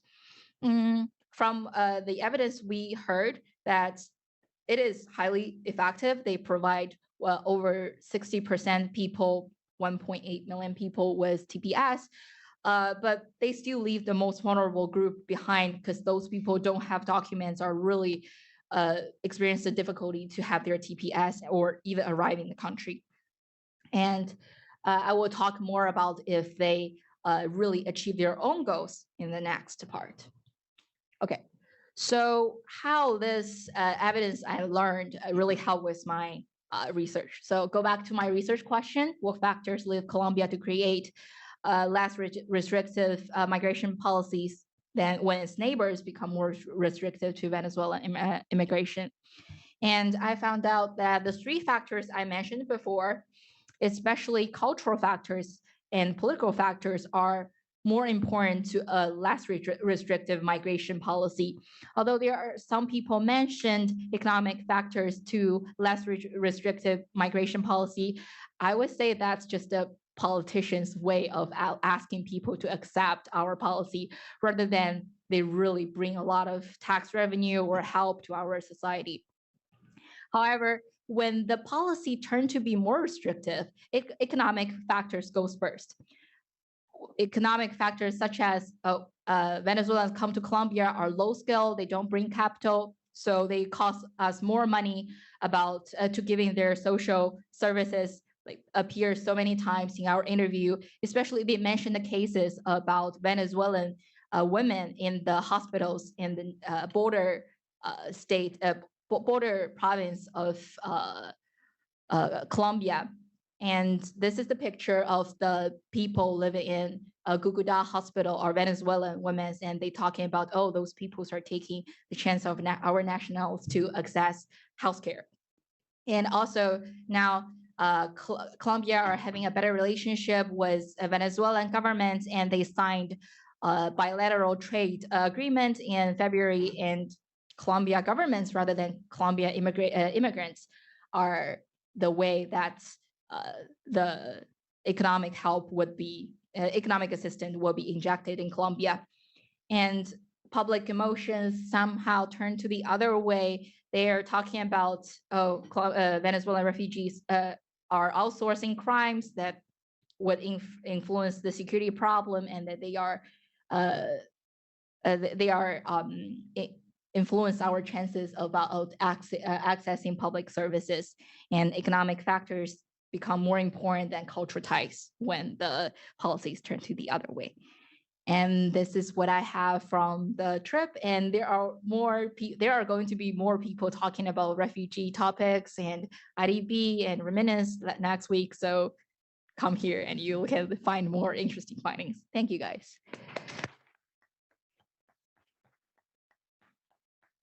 And we have our final presenter for the day, Luke.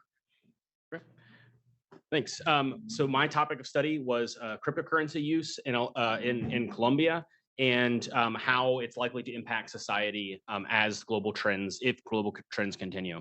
So I was specifically looking at more decentralized peer-to-peer variants, think like Bitcoin, Ethereum, whatnot, in contrast to several other forms of digital currency. So Colombia is working on developing a central bank digital currency, which is like a printed peso, except it's a direct claim to the central bank, but just digital form. So I excluded that. And I also was not looking at fintech, although super important.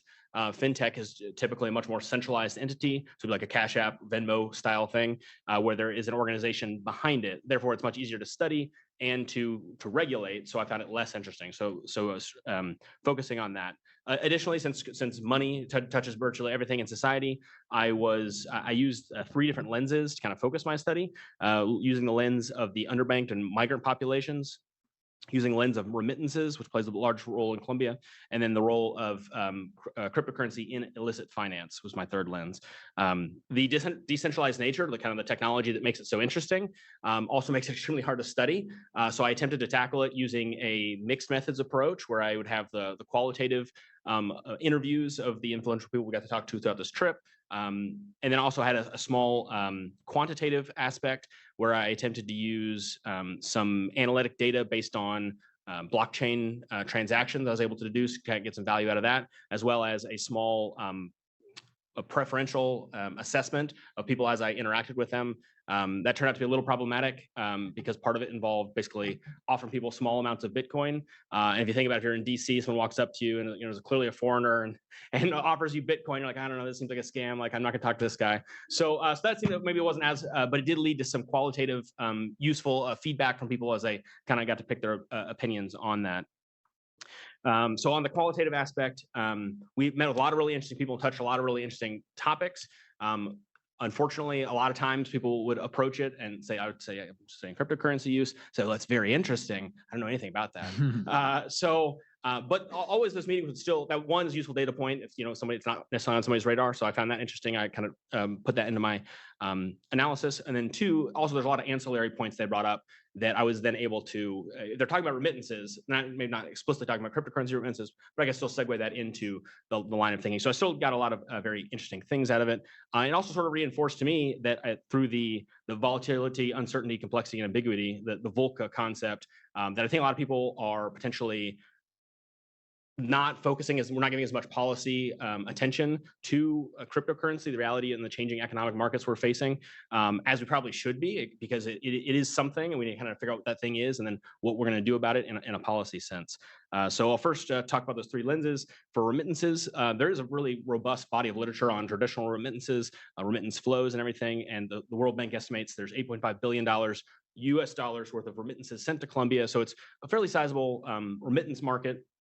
But in the cryptocurrency aspect, there were two really interesting aspects that as remittances driving consumption, meaning that you send money to your family in Colombia and they need to buy that healthcare they need to buy education, they need to buy the food that they need, the whole reason you're sending those remittances. But you either need two things. One, you need a circular economy, someone that's willing to accept Bitcoin or whatnot for those services, or you need a robust exchange market. And so I did some of my quantitative analysis was on trying to find how many people accept Bitcoin in Colombia. And there's different ways to track that about people. There's websites that will help you find vendors that accept things. But honestly, it's linearly growing in size, but it's still relatively limited. So somebody that's needing to purchase groceries, yeah, there might be 1,000 vendors that accept cryptocurrency, but if it's a hair salon or if it's an ice cream parlor shop, doesn't do a lot of good if you're trying to buy groceries. So the other aspect there I was looking at is what's that doing to the exchange market? Because there's already a high level of informality in informal sector. I'm going to talk about this a little bit in the illicit markets section, but this is actually a concern. It's basically generating that demand without an adequate regulated market is driving liquidity that can be then used to, it's driving liquidity that enables a more robust illicit market. And I'll talk about that in a minute.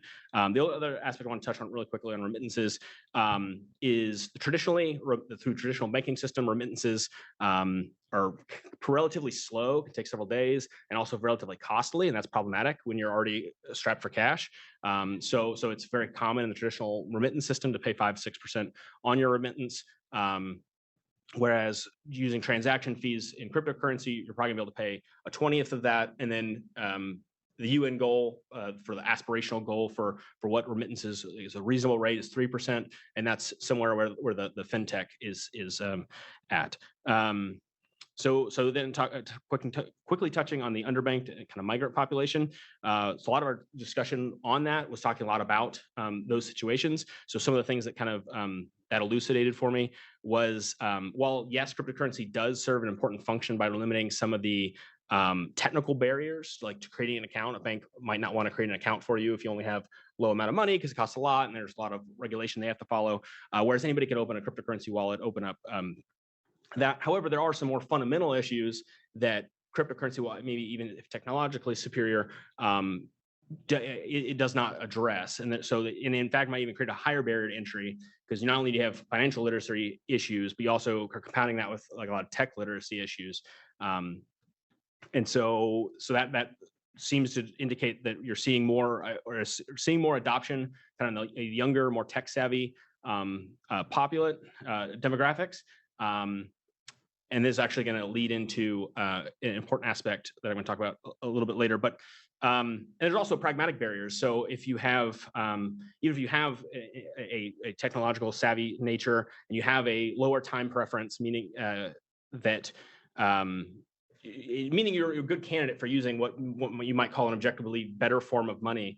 But if your fundamental thing is you have $20 or worth of pesos to your name and you're living hand to mouth, your fundamental issue isn't you can't get a bank account. It's the fact you have $20 and you're trying to make ends meet. So there are a lot of non-technical reasons, barriers to adoption. And the same thing with the migrant issue. It's yes, they're like on paper it looks really good because there are ways you can preserve your value transfer across borders in ways that you don't need a regulated entity to do, and you don't have cash that's necessarily vulnerable. However, if your fundamental issue is that the person you're paying to do your transit across Panama charges you $500 and all you have is $500, doesn't matter what form that occurs. So there's those fundamental issues. And then lastly, kind of like what ties it all together is the illicit market. That what draws a lot of attention in cryptocurrency, and it's kind of, everyone has heard about the darknet marketplaces and things like Silk Road that's caused a lot of attention. However, in the reality is, based on all my research, the vast amount of drug transactions are still occurring using cash, like in hand. The vast amount of money laundering is still occurring in the traditional financial system.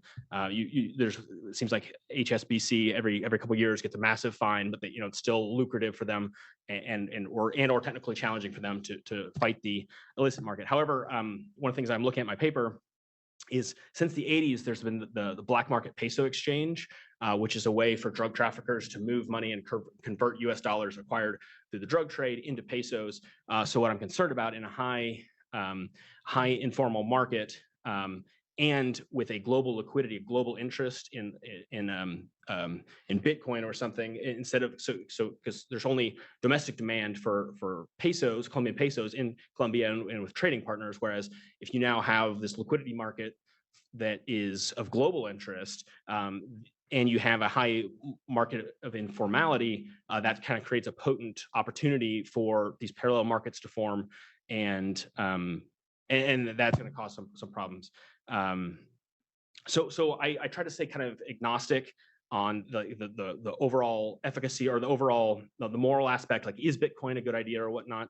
So I was trying to observe what was happening. But one thing I did kind of developed in a clear understanding of there's a high need for regulation, and not in the sense to try to put the genie back in the bottle or to like close up Pandora's box, but instead, I think based on talking to people in the government, there's a need for regulation that creates clear guidelines for how entrepreneurs can innovate in this space and have that top cover to say that if I do this innovation, I'm going to have a legal means in which to offer, say, a regulated exchange market.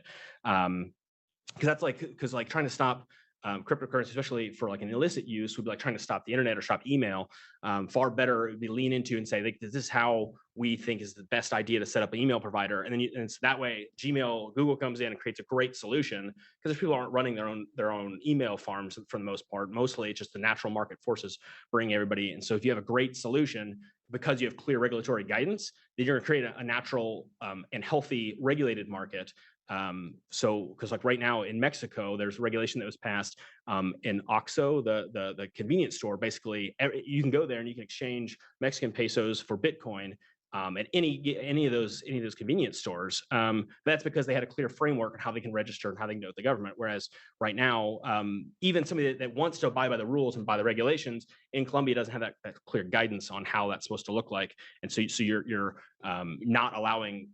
So you're maybe trying to like pull weeds out of your garden, but instead you should just plant some really healthy plants and let it force the weeds out. I'm looking almost out of time, or I'm out of time, but I think opportunities for future research, I think, again, is actually tied to what interesting in the Martine's research is how cryptocurrency mining could potentially be used in a sustainable way to fund renewable energy projects. Because that was one of the more emergent themes that came out of the trip, that for whatever reason, wherever you think of it, Mr. Market says that Bitcoin is worth $30,000 of Bitcoin right now. So if you can use your hydropower at 2 a.m. when no one's using power to potentially use that to create revenue, that's potentially one interesting mechanism. And another thing I think is future research will be more detail on that regulatory structure, on how you optimize innovation but still protect your legitimate sector. So, thanks.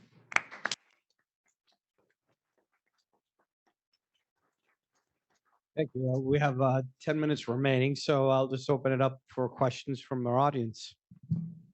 We'll start off with Guillermo. Very quickly, I have 2 questions. One for Casey and the other one for Martin. You were looking at, Casey, you were looking at one of the industries you were looking was agriculture. The US heavily, and I mean heavily, subsidizes agricultural products, meaning it's like an unfair competition practice that will obviously play against agricultural products in Colombia. Have you looked at that impact in the FTA?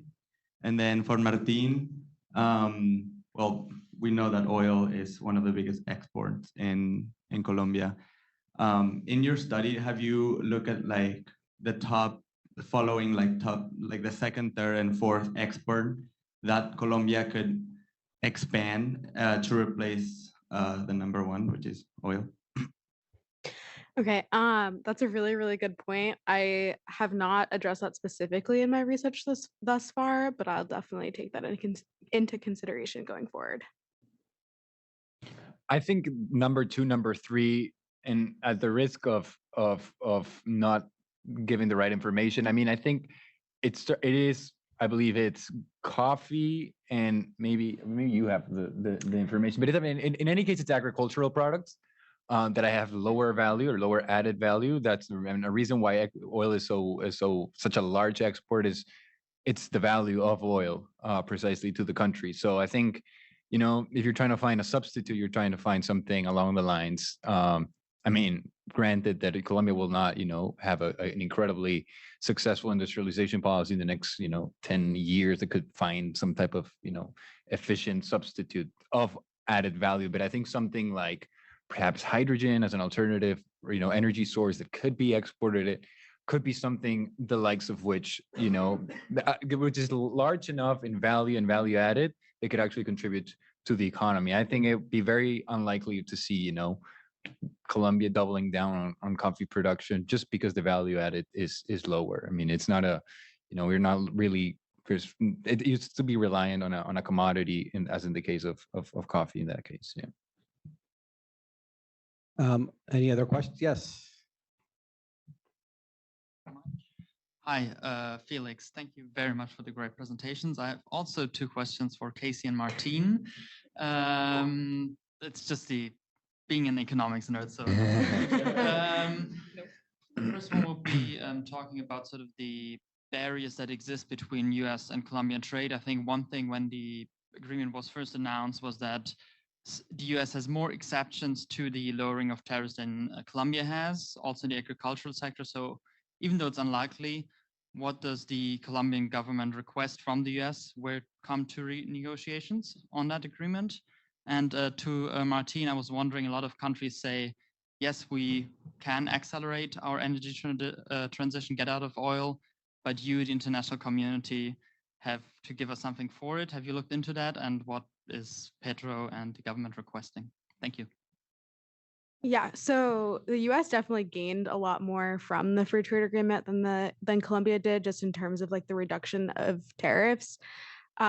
President Petro has been very vague on what he would be asking for in the renegotiations, besides just citing agriculture. So I don't exactly know what their asks would be, potentially upping protection for agricultural products in the form of tariffs. But that's just my best guess. Maybe raising those to the most favored nation status could be something that the Colombian government would ask for. But again, the likelihood of the agreement being renegotiated is very slim, on both sides of like the Petro administration having the capacity to pursue renegotiation.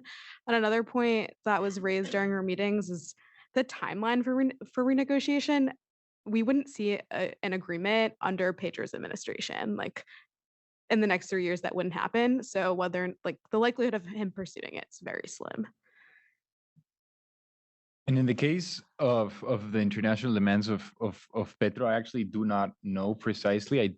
If I'm not mistaken, he has made, you know, I think it was in the last UN General Assembly speech, he mentioned something about, I don't know if anyone knows here exactly what the purpose of, well, he was trying to say that there could be some, you know, there should exist a mechanism, if I'm not mistaken, at the rate, and I have not done any research on this, the risk of being completely wrong. I believe that he did suggest a mechanism internationally in which I believe developed countries in a way, you know, fund or, you know, keep funding in developing countries in their efforts to sort of transition away and kind of not extract further fossil fuels. But it is something that I will actually be looking into, but I do not know right now. Yes, Lucy.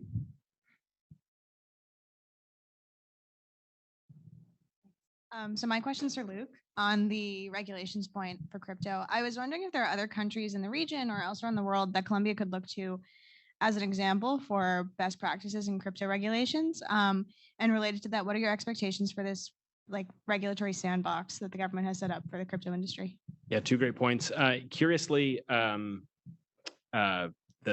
then Senator Petro had tweeted on the campaign trail about wanting to use El Salvador's example of using geothermal energy, whereas he proposed using hydro energy to mine Bitcoin. So I think he potentially had previously looked at that. The way he worded his tweet, he was basically saying you do that to displace cocaine production, which is it's a non-substitutive industry. So that was probably more indicative of just more of like a campaign trail excitement thing. It would say something that's popular. But in terms of permissive environment, definitely El Salvador's regulatory framework is very favorable for attracting entrepreneurship. And of course, the jury's still out on exactly the long-term effects of that. And curiously, because you can now use it to purchase things directly in El Salvador as a currency, that does, as much as I hate to admit it, that is actually potentially one problematic thing for money laundering is purchasing real estate is a very common way to launder funds. And so if you then allowed people to directly purchase real estate through funds with a questionable nexus, it's a really complicated environment. And there's not very many good examples of it. US has a good kind of example for the first half for a lot of the more the peer-to-peer Bitcoin kind of style things. However, we still don't even have a very good regulatory framework for if the SEC says you failed the Howey test and we think this is actually an unregistered security, you need to register it. So it's okay, I want to come in compliance, and there's no real good framework on how to get into compliance. So we don't really have a good template for that. And the second part was the regulatory sandbox. Super interesting concept, basically giving banks the opportunity to dabble in crypto through the kind of the blending of the traditional sector and kind of a safe space. Started I think 2021, and it's like a 2-year framework. So I'd be curious to see the results. We don't really have the results yet, so it's too soon to tell. But it is kind of limited to the more traditional banking sector. So you're not getting exposure in the sandbox. You're not getting exposure to the unbanked, which is, I think, 60% informality rate. You're needing to, I don't know. So maybe expand the sandbox and be a little more aggressive. Okay, we have time for one more question. Yes, go ahead. We'll do both of you ask your question, and then we'll give it to the audience. For Luke, I'm curious about the regulatory sandbox as well. I know a lot of countries have launched them in the last few years. A lot of them have gone unused. So do you know if there are any participants in the Colombian one? Or Yes. So there's I think 6 different banks working with 6 different exchanges to each work. But I think it would be interesting to see at a smaller level because when we went to Medellin, we're talking about they tout themselves as the entrepreneurship or innovation district, and yet there was a dearth of cryptocurrency projects, a lack of opportunity there. So I think there's still more chance to get a little bit more broaden the scope, because right now if you're looking at regulated banks, regulated exchanges, it's a fairly light sandbox. Okay, and the last question for Christian. My question is for Wayan. You mentioned the pivotal end to Colombia's temporary protection program, and I think that's very important. But I was wondering, have you found any concrete evidence or anything that you can reference on what the Venezuelan government is doing to kind of I don't want to say attract Venezuelan refugees, because they're still very much in a state of limbo. It's unsure whether or not Venezuela can guarantee the protection of their safety. So is there anything coming out of Venezuela that you found on what Maduro was saying to try to welcome back Venezuelan nationals? I cannot think of any. I haven't researched really on the Venezuela side. so much. Yeah, that's a great point. I should look more on the Venezuela side. But I do feel like when I look at the resources between Venezuela and Colombia, two countries, uh, economic activities, they do want to increase create an atmosphere of there are prosperous economic activities are going on. They're going to provide more jobs, especially on the border side. That probably could be as a case of inviting in more people coming back or not leaving. But yeah, I should definitely look at the parts. And if I find any evidence, I'll tell you. Yeah. I'm like asking for a friend. Well, thank you very much. Please round of applause for our panelists.